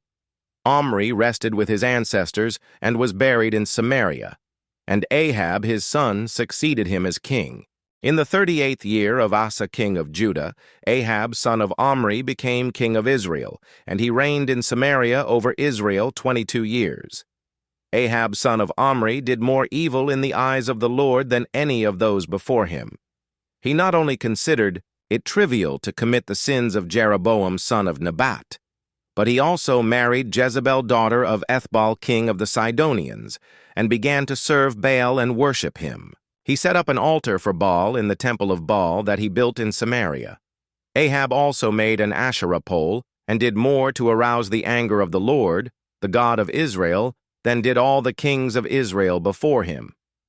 In Ahab's time, Hiel of Bethel rebuilt Jericho. He laid its foundations at the cost of his firstborn son Abiram, and he set up its gates at the cost of his youngest son Segub, in accordance with the word of the Lord spoken by Joshua son of Nun. Now Elijah the Tishbite, from Tishbe in Gilead, said to Ahab, "As the Lord, the God of Israel, lives whom I serve, there will be neither dew nor rain in the next few years except at my word." Then the word of the Lord came to Elijah. "Leave. Here turn eastward and hide in the Kerith ravine east of the Jordan. You will drink from the brook, and I have directed the ravens to supply you with food there." So he did what the Lord had told him. He went to the Kerith ravine east of the Jordan, and stayed there. The ravens brought him bread and meat in the morning, and bread and meat in the evening, and he drank from the brook. Some time later the brook dried up because there had been no rain in the land. Then the word of the Lord came to him. "Go at once to Zarephath in the region of Sidon, and stay there. I have directed a widow there to supply you with food." So he went to Zarephath. When he came to the town gate, a widow was there gathering sticks. He called to her and asked, "Would you bring me a little water in a jar so I may have a drink?" As she was going to get it, he called, "And bring me, please, a piece of bread." "As surely as the Lord your God lives," she replied, "I don't have any bread, only a handful of flour in a jar and a little olive oil in a jug. I am gathering a few sticks to take home and make a meal for myself and my son, that we may eat it and die." Elijah said to her, "Don't be afraid. Go home and do as you have said. But first make a small loaf of bread for me from what you have and bring it to me, and then make something for yourself and your son. For this is what the Lord, the God of Israel, says, the jar of flour will not be used up, and the jug of oil will not run dry until the day the Lord sends rain on the land." She went away and did as Elijah had told her. So there was food every day for Elijah and for the woman and her family. For the jar of flour was not used up, and the jug of oil did not run dry, in keeping with the word of the Lord spoken by Elijah. Some time later, the son of the woman who owned the house became ill. He grew worse and worse, and finally stopped breathing. She said to Elijah, "What do you have against me, man of God? Did you come to remind me of my sin and kill my son?" "Give me your son," Elijah replied. He took him from her arms, carried him to the upper room where he was staying, and laid him on his bed. Then he cried out to the Lord, "Lord, my God, have you brought tragedy even on this widow I am staying with by causing her son to die?" Then he stretched himself out on the boy 3 times and cried out to the Lord, "Lord my God, let this boy's life return to him." The Lord heard Elijah's cry, and the boy's life returned to him, and he lived. Elijah picked up the child and carried him down from the room into the house. He gave him to his mother and said, "Look, your son is alive." Then the woman said to Elijah, "Now I know that you are a man of God, and that the word of the Lord from your mouth is the truth." After a long time, in the 3rd year, the word of the Lord came to Elijah, "Go and present yourself to Ahab, and I will send rain on the land." So Elijah went to present himself to Ahab. Now the famine was severe in Samaria, and Ahab had summoned Obadiah, his palace administrator. Obadiah was a devout believer in the Lord. While Jezebel was killing off the Lord's prophets, Obadiah had taken 100 prophets and hidden them in 2 caves, 50 in each, and had supplied them with food and water. Ahab had said to Obadiah, "Go through the land to all the springs and valleys. Maybe we can find some grass to keep the horses and mules alive so we will not have to kill any of our animals." So they divided the land they were to cover, Ahab going in one direction and Obadiah in another. As Obadiah was walking along, Elijah met him. Obadiah recognized him, bowed down to the ground, and said, "Is it really you, my lord Elijah?" "Yes," he replied. "Go tell your master, Elijah is here." "What have I done wrong," asked Obadiah, "that you are handing your servant over to Ahab to be put to death? As surely as the Lord your God lives, there is not a nation or kingdom where my master has not sent someone to look for you, and whenever a nation or kingdom claimed you were not there, he made them swear they could not find you. But now you tell me to go to my master and say, 'Elijah is here.' I don't know where the Spirit of the Lord may carry you when I leave you. If I go and tell Ahab and he doesn't find you, he will kill me. Yet I, your servant, have worshipped the Lord since my youth. Haven't you heard, my lord, what I did while Jezebel was killing the prophets of the Lord? I hid 100 of the Lord's prophets in 2 caves, 50 in each, and supplied them with food and water. And now you tell me to go to my master and say, 'Elijah is here. He will kill me.'" Elijah said, "As the Lord Almighty lives, whom I serve, I will surely present myself to Ahab today." So Obadiah went to meet Ahab and told him, and Ahab went to meet Elijah. When he saw Elijah, he said to him, "Is that you, you troubler of Israel?" "I have not made trouble for Israel," Elijah replied. "But you and your father's family have. You have abandoned the Lord's commands and have followed the Baals. Now summon the people from all over Israel to meet me on Mount Carmel, and bring the 450 prophets of Baal and the 400 prophets of Asherah, who eat at Jezebel's table." So Ahab sent word throughout all Israel and assembled the prophets on Mount Carmel. Elijah went before the people and said, "How long will you waver between 2 opinions? If the Lord is God, follow him. But if Baal is God, follow him." But the people said nothing. Then Elijah said to them, "I am the only one of the Lord's prophets left. But Baal has 450 prophets. Get 2 bulls for us. Let Baal's prophets choose one for themselves, and let them cut it into pieces and put it on the wood but not set fire to it. I will prepare the other bull and put it on the wood but not set fire to it. Then you call on the name of your God, and I will call on the name of the Lord, the God who answers by fire. He is God." Then all the people said, "What you say is good." Elijah said to the prophets of Baal, "Choose one of the bulls and prepare it first, since there are so many of you. Call on the name of your God, but do not light the fire." So they took the bull given them and prepared it. Then they called on the name of Baal from morning till noon. "Baal, answer us," they shouted. But there was no response. No one answered. And they danced around the altar they had made. At noon, Elijah began to taunt them. "Shout louder," he said. "Surely he is a god. Perhaps he is deep in thought, or busy, or traveling. Maybe he is sleeping and must be awakened." So they shouted louder and slashed themselves with swords and spears, as was their custom, until their blood flowed. Midday passed, and they continued their frantic prophesying until the time for the evening sacrifice. But there was no response. No one answered. No one paid attention. Then Elijah said to all the people, "Come here to me." They came to him, and he repaired the altar of the Lord, which had been torn down. Elijah took 12 stones, one for each of the tribes descended from Jacob, to whom the word of the Lord had come, saying, "Your name shall be Israel." With the stones he built an altar in the name of the Lord, and he dug a trench around it large enough to hold 2 seahs of seed. He arranged the wood, cut the bull into pieces, and laid it on the wood. Then he said to them, Fill 4 large jars with water and pour it on the offering and on the wood. Do it again, he said, and they did it again. Do it a third time, he ordered, and they did it the third time. The water ran down around the altar and even filled the trench. At the time of sacrifice, the prophet Elijah stepped forward and prayed, Lord, the God of Abraham, Isaac, and Israel, let it be known today that you are God in Israel, and that I am your servant, and have done all these things at your command. Answer me, Lord, answer me, so these people will know that you, Lord, are God, and that you are turning their hearts back again.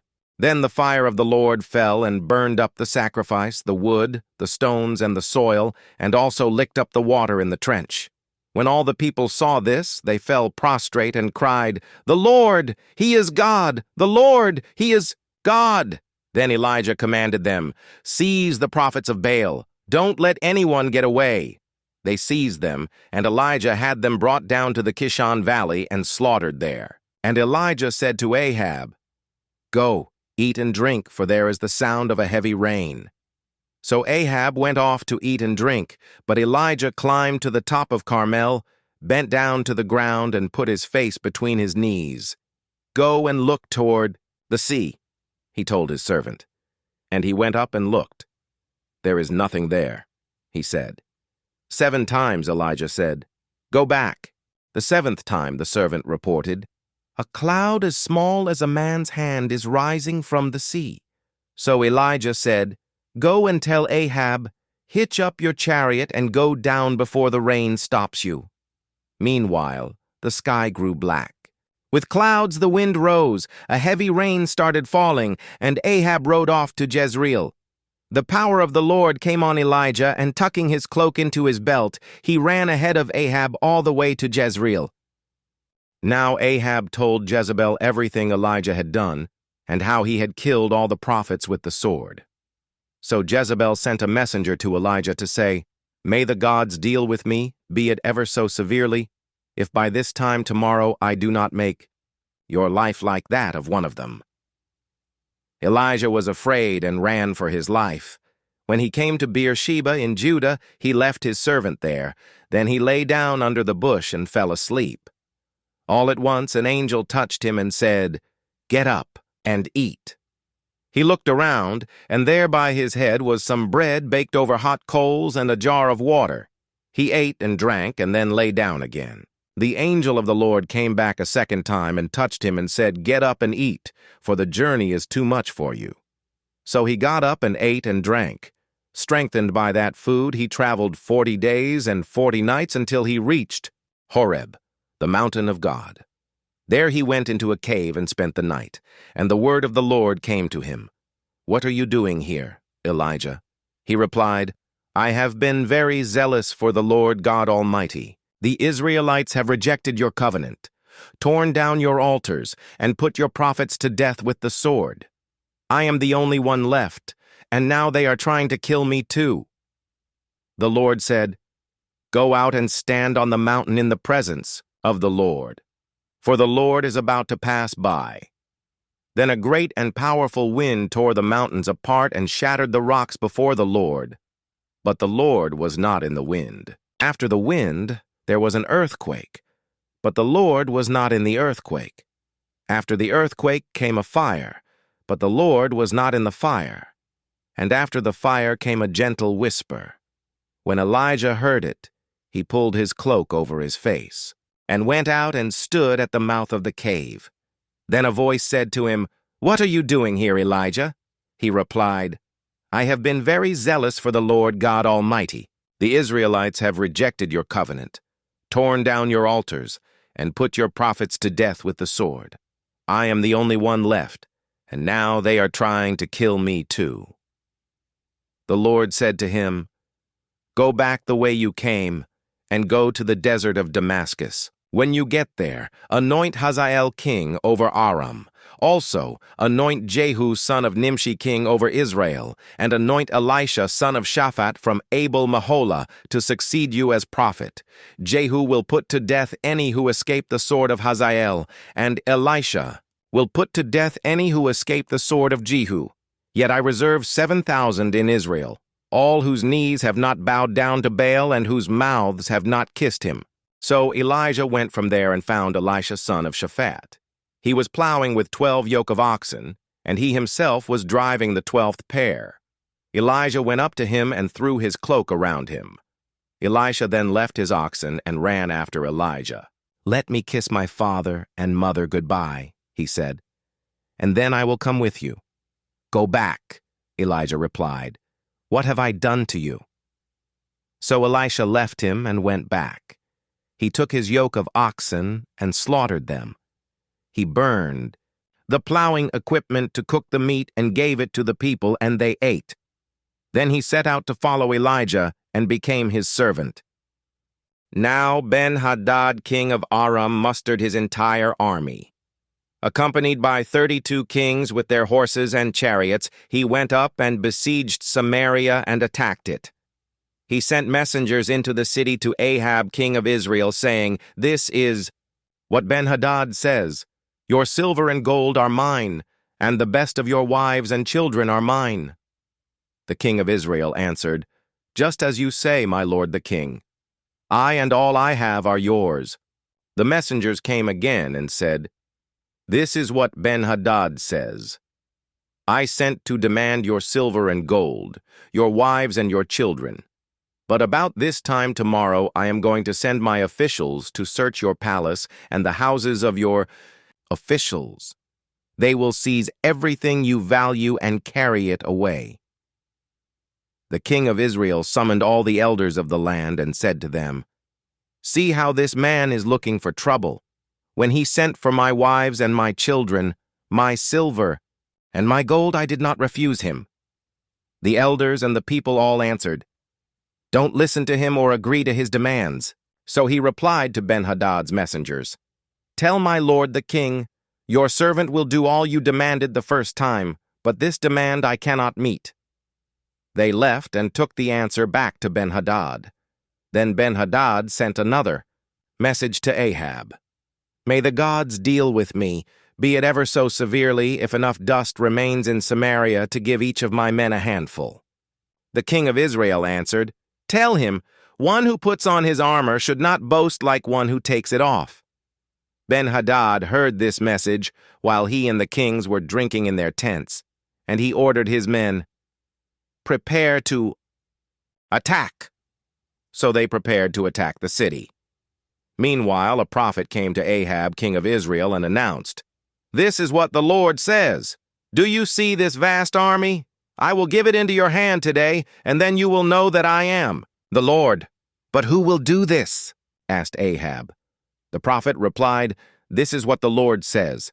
The junior officers under the provincial commanders will do it." "And who will start the battle?" he asked. The prophet answered, "You will." So Ahab summoned the 232 junior officers under the provincial commanders. Then he assembled the rest of the Israelites, 7,000 in all. They set out at noon while Ben-Hadad and the 32 kings allied with him were in their tents getting drunk. The junior officers under the provincial commanders went out first. Now Ben-Hadad had dispatched scouts who reported, "Men are advancing from Samaria." He said, "If they have come out for peace, take them alive. If they have come out for war, take them alive."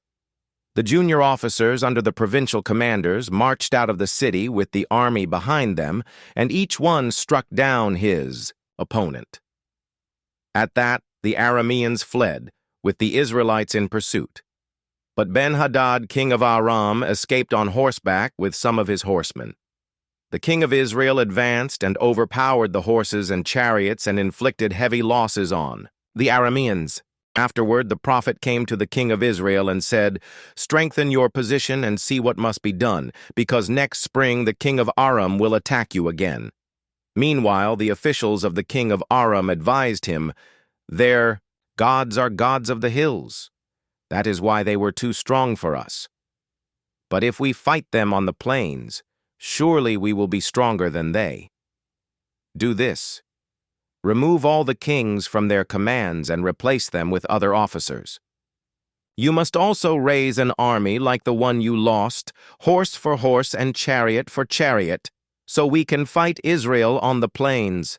Then surely we will be stronger than they." He agreed with them and acted accordingly. The next spring, Ben-Hadad mustered the Arameans and went up to Aphek to fight against Israel. When the Israelites were also mustered and given provisions, they marched out to meet them.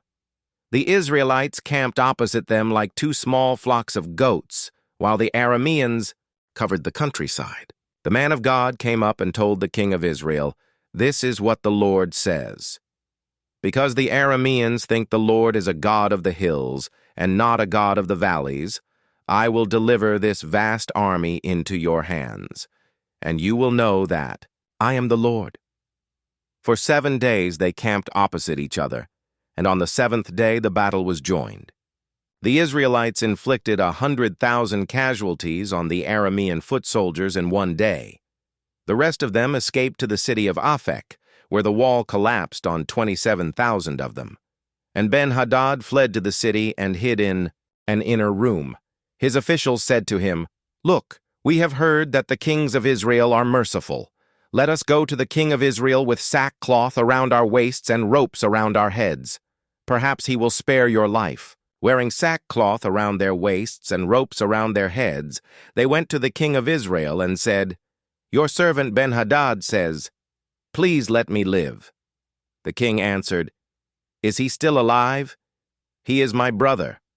The men took this as a good sign and were quick to pick up his word. "Yes, your brother Ben-Hadad," they said. "Go and get him," the king said. When Ben-Hadad came out, Ahab had him come up into his chariot. "I will return the cities my father took from your father," Ben-Hadad offered. "You may set up your own market areas in Damascus, as my father did in Samaria." Ahab said, "On the basis of a treaty I will set you free." So he made a treaty with him and let him go. By the word of the Lord, one of the company of the Baal prophets said to his companion, "Strike me with your weapon," but he refused. So the prophet said, "Because you have not obeyed the Lord, as soon as you leave me a lion will kill you." And after the man went away, a lion found him and killed him. The prophet found another man and said, "Strike me, please." So the man struck him and wounded him. Then the prophet went and stood by the road waiting for the king. He disguised himself with his headband down over his eyes. As the king passed by, the prophet called out to him, "Your servant went into the thick of the battle, and someone came to me with a captive and said, 'Guard this man. If he is missing, it will be your life for his life, or you must pay a talent of silver.' While your servant was busy here and there, the man disappeared. 'That is your sentence,' the king of Israel said. 'You have pronounced it yourself.' Then the prophet quickly removed the headband from his eyes, and the king of Israel recognized him as one of the prophets. He said to the king, "This is what the Lord says. You have set free a man I had determined should die. Therefore, it is your life for his life, your people for his people." Sullen and angry, the king of Israel went to his palace in Samaria. Some time later there was an incident involving a vineyard belonging to Naboth the Jezreelite. The vineyard was in Jezreel, close to the palace of Ahab, king of Samaria. Ahab said to Naboth, "Let me have your vineyard to use for a vegetable garden, since it is close to my palace. In exchange, I will give you a better vineyard, or if you prefer, I will pay you whatever it is worth." But Naboth replied, "The Lord forbid that I should give you the inheritance of my ancestors." So Ahab went home, sullen and angry, because Naboth the Jezreelite had said, "I will not give you the inheritance of my ancestors." He lay on his bed sulking and refused to eat. His wife Jezebel came in and asked him, "Why are you so sullen? Why won't you eat?" He answered her, "Because I said to Naboth the Jezreelite, 'Sell me your vineyard,' or if you prefer, I will give you another vineyard in its place." But he said, "I will not give you my vineyard." Jezebel, his wife, said, "Is this how you act as king over Israel? Get up and eat. Cheer up. I'll get you the vineyard of Naboth the Jezreelite." So she wrote letters in Ahab's name, placed his seal on them, and sent them to the elders and nobles who lived in Naboth's city with him. In those letters, she wrote, "Proclaim a day of fasting, and seat Naboth in a prominent place among the people, but seat 2 scoundrels opposite him, and have them bring charges that he has cursed both God and the king. Then take him out and stone him to death." So the elders and nobles who lived in Naboth's city did as Jezebel directed in the letters she had written to them. They proclaimed a fast and seated Naboth in a prominent place among the people. Then 2 scoundrels came and sat opposite him and brought charges against Naboth before the people, saying, "Naboth has cursed both God and the king." So they took him outside the city and stoned him to death. Then they sent word to Jezebel, "Naboth has been stoned to death." As soon as Jezebel heard that Naboth had been stoned to death, she said to Ahab, "Get up and take possession of the vineyard of Naboth the Jezreelite that he refused to sell you. He is no longer alive, but dead." When Ahab heard that Naboth was dead, he got up and went down to take possession of Naboth's vineyard. Then the word of the Lord came to Elijah the Tishbite. "Go down to meet Ahab king of Israel, who rules in Samaria. He is now in Naboth's vineyard, where he has gone to take possession of it. Say to him, 'This is what the Lord says. Have you not murdered a man and seized his property?' Then say to him, 'This is what the Lord says. In the place where dogs licked up Naboth's blood, dogs will lick up your blood, yes, yours." Ahab said to Elijah, "So you have found me, my enemy." "I have found you," he answered, "because you have sold yourself to do evil in the eyes of the Lord." He says, "I am going to bring disaster on you. I will wipe out your descendants and cut off from Ahab every last male in Israel, slave or free. I will make your house like that of Jeroboam son of Nebat, and that of Baasha son of Ahijah, because you have aroused my anger and have caused Israel to sin." And also concerning Jezebel, the Lord says, "Dogs will devour Jezebel by the wall of Jezreel. Dogs will eat those belonging to Ahab who die in the city, and the birds will feed on those who die in the country." There was never anyone like Ahab, who sold himself to do evil in the eyes of the Lord, urged on by Jezebel his wife. He behaved in the vilest manner by going after idols, like the Amorites the Lord drove out before Israel. When Ahab heard these words, he tore his clothes, put on sackcloth, and fasted. He lay in sackcloth and went around meekly. Then the word of the Lord came to Elijah the Tishbite. "Have you noticed how Ahab has humbled himself before me? Because he has humbled himself, I will not bring this disaster in his day, but I will bring it on his house in the days of his son." For 3 years there was no war between Aram and Israel, but in the 3rd year Jehoshaphat king of Judah went down to see the king of Israel. The king of Israel had said to his officials, "Don't you know that Ramoth-Gilead belongs to us, and yet we are doing nothing to retake it from the king of Aram?" So he asked Jehoshaphat, "Will you go with me to fight against Ramoth-Gilead?" Jehoshaphat replied to the king of Israel, "I am as you are, my people as your people, my horses as your horses." But Jehoshaphat also said to the king of Israel, "First seek the counsel of the Lord." So the king of Israel brought together the prophets, about 400 men, and asked them, "Shall I go to war against Ramoth-Gilead, or shall I refrain?" "Go," they answered, "for the Lord will give it into the king's hand." But Jehoshaphat asked, "Is there no longer a prophet of the Lord here whom we can inquire of?" The king of Israel answered Jehoshaphat, "There is still one prophet through whom we can inquire of the Lord, but I hate him because he never prophesies anything good about me, but always bad. He is Micaiah, son of Imlah." "The king should not say such a thing," Jehoshaphat replied. So the king of Israel called one of his officials and said, "Bring Micaiah, son of Imlah, at once." Dressed in their royal robes, the king of Israel and Jehoshaphat king of Judah were sitting on their thrones at the threshing floor by the entrance of the gate of Samaria, with all the prophets prophesying before them. Now Zedekiah son of Kenaiah had made iron horns, and he declared, "This is what the Lord says. With these you will gore the Arameans until they are destroyed." All the other prophets were prophesying the same thing. "Attack Ramoth, Gilead, and be victorious," they said, "for the Lord will give it into the king's hand." The messenger who had gone to summon Micaiah said to him, "Look, the other prophets without exception are predicting success for the king. Let your word agree with theirs, and speak favorably."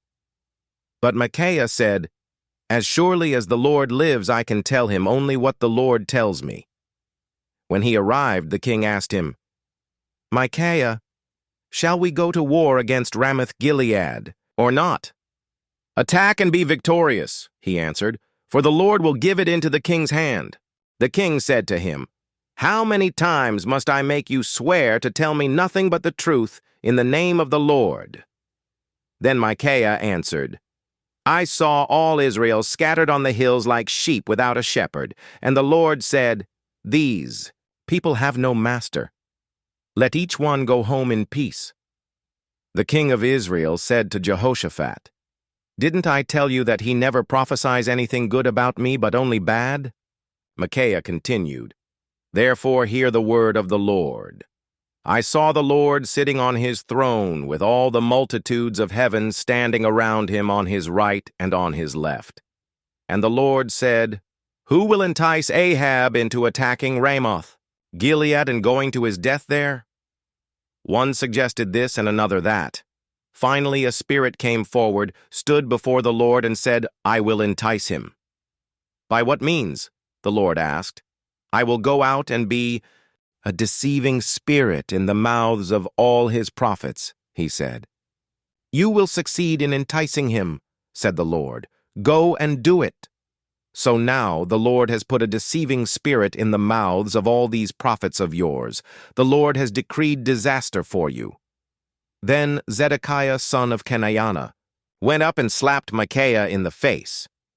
"Which way did the Spirit from the Lord go when he went from me to speak to you?" he asked. Micaiah replied, "You will find out on the day you go to hide in an inner room." The king of Israel then ordered, "Take Micaiah and send him back to Amon, the ruler of the city, and to Joash the king's son, and say, 'This is what the king says. Put this fellow in prison and give him nothing but bread and water until I return safely.'" Micaiah declared, "If you ever return safely, the Lord has not spoken through me." Then he added, "Mark my words, all you people." So the king of Israel and Jehoshaphat king of Judah went up to Ramoth-Gilead. The king of Israel said to Jehoshaphat, "I will enter the battle in disguise, but you wear your royal robes." So the king of Israel disguised himself and went into battle. Now the king of Aram had ordered his 32 chariot commanders, "Do not fight with anyone, small or great, except the king of Israel." When the chariot commanders saw Jehoshaphat, they thought, "Surely this is the king of Israel." So they turned to attack him. But when Jehoshaphat cried out, the chariot commanders saw that he was not the king of Israel and stopped pursuing him. But someone drew his bow at random and hit the king of Israel between the sections of his armor. The king told his chariot driver, "Wheel around and get me out of the fighting. I've been wounded." All day long the battle raged, and the king was propped up in his chariot facing the Arameans. The blood from his wound ran onto the floor of the chariot, and that evening he died. As the sun was setting, a cry spread through the army. "Every man to his town, every man to his land." So the king died and was brought to Samaria, and they buried him there. They washed the chariot at a pool in Samaria, where the prostitutes bathed, and the dogs licked up his blood, as the word of the Lord had declared. As for the other events of Ahab's reign, including all he did, the palace he built and adorned with ivory, and the cities he fortified, are they not written in the book of the annals of the kings of Israel? Ahab rested with his ancestors, and Ahaziah his son succeeded him as king. Jehoshaphat son of Asa became king of Judah in the 4th year of Ahab king of Israel. Jehoshaphat was 35 years old when he became king, and he reigned in Jerusalem 25 years. His mother's name was Azubah, daughter of Shilhi. In everything he followed the ways of his father Asa and did not stray from them. He did what was right in the eyes of the Lord. The high places, however, were not removed, and the people continued to offer sacrifices and burn incense there.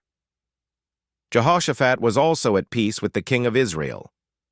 As for the other events of Jehoshaphat's reign, the things he achieved and his military exploits, are they not written in the book of the annals of the kings of Judah? He rid the land of the rest of the male shrine prostitutes who remained there even after the reign of his father Asa. There was then no king in Edom. A provincial governor ruled. Now Jehoshaphat built a fleet of trading ships to go to Ophir for gold, but they never set sail. They were wrecked at Esion-Geber. At that time Ahaziah son of Ahab said to Jehoshaphat, "Let my men sail with yours." But Jehoshaphat refused. Then Jehoshaphat rested with his ancestors and was buried with them in the city of David, his father. And Jehoram his son succeeded him as king. Ahaziah son of Ahab became king of Israel in Samaria in the 17th year of Jehoshaphat, king of Judah. And he reigned over Israel 2 years. He did evil in the eyes of the Lord, because he followed the ways of his father and mother, and of Jeroboam son of Nebat, who caused Israel to sin. He served and worshipped Baal, and aroused the anger of the Lord, the God of Israel, just as his father had done.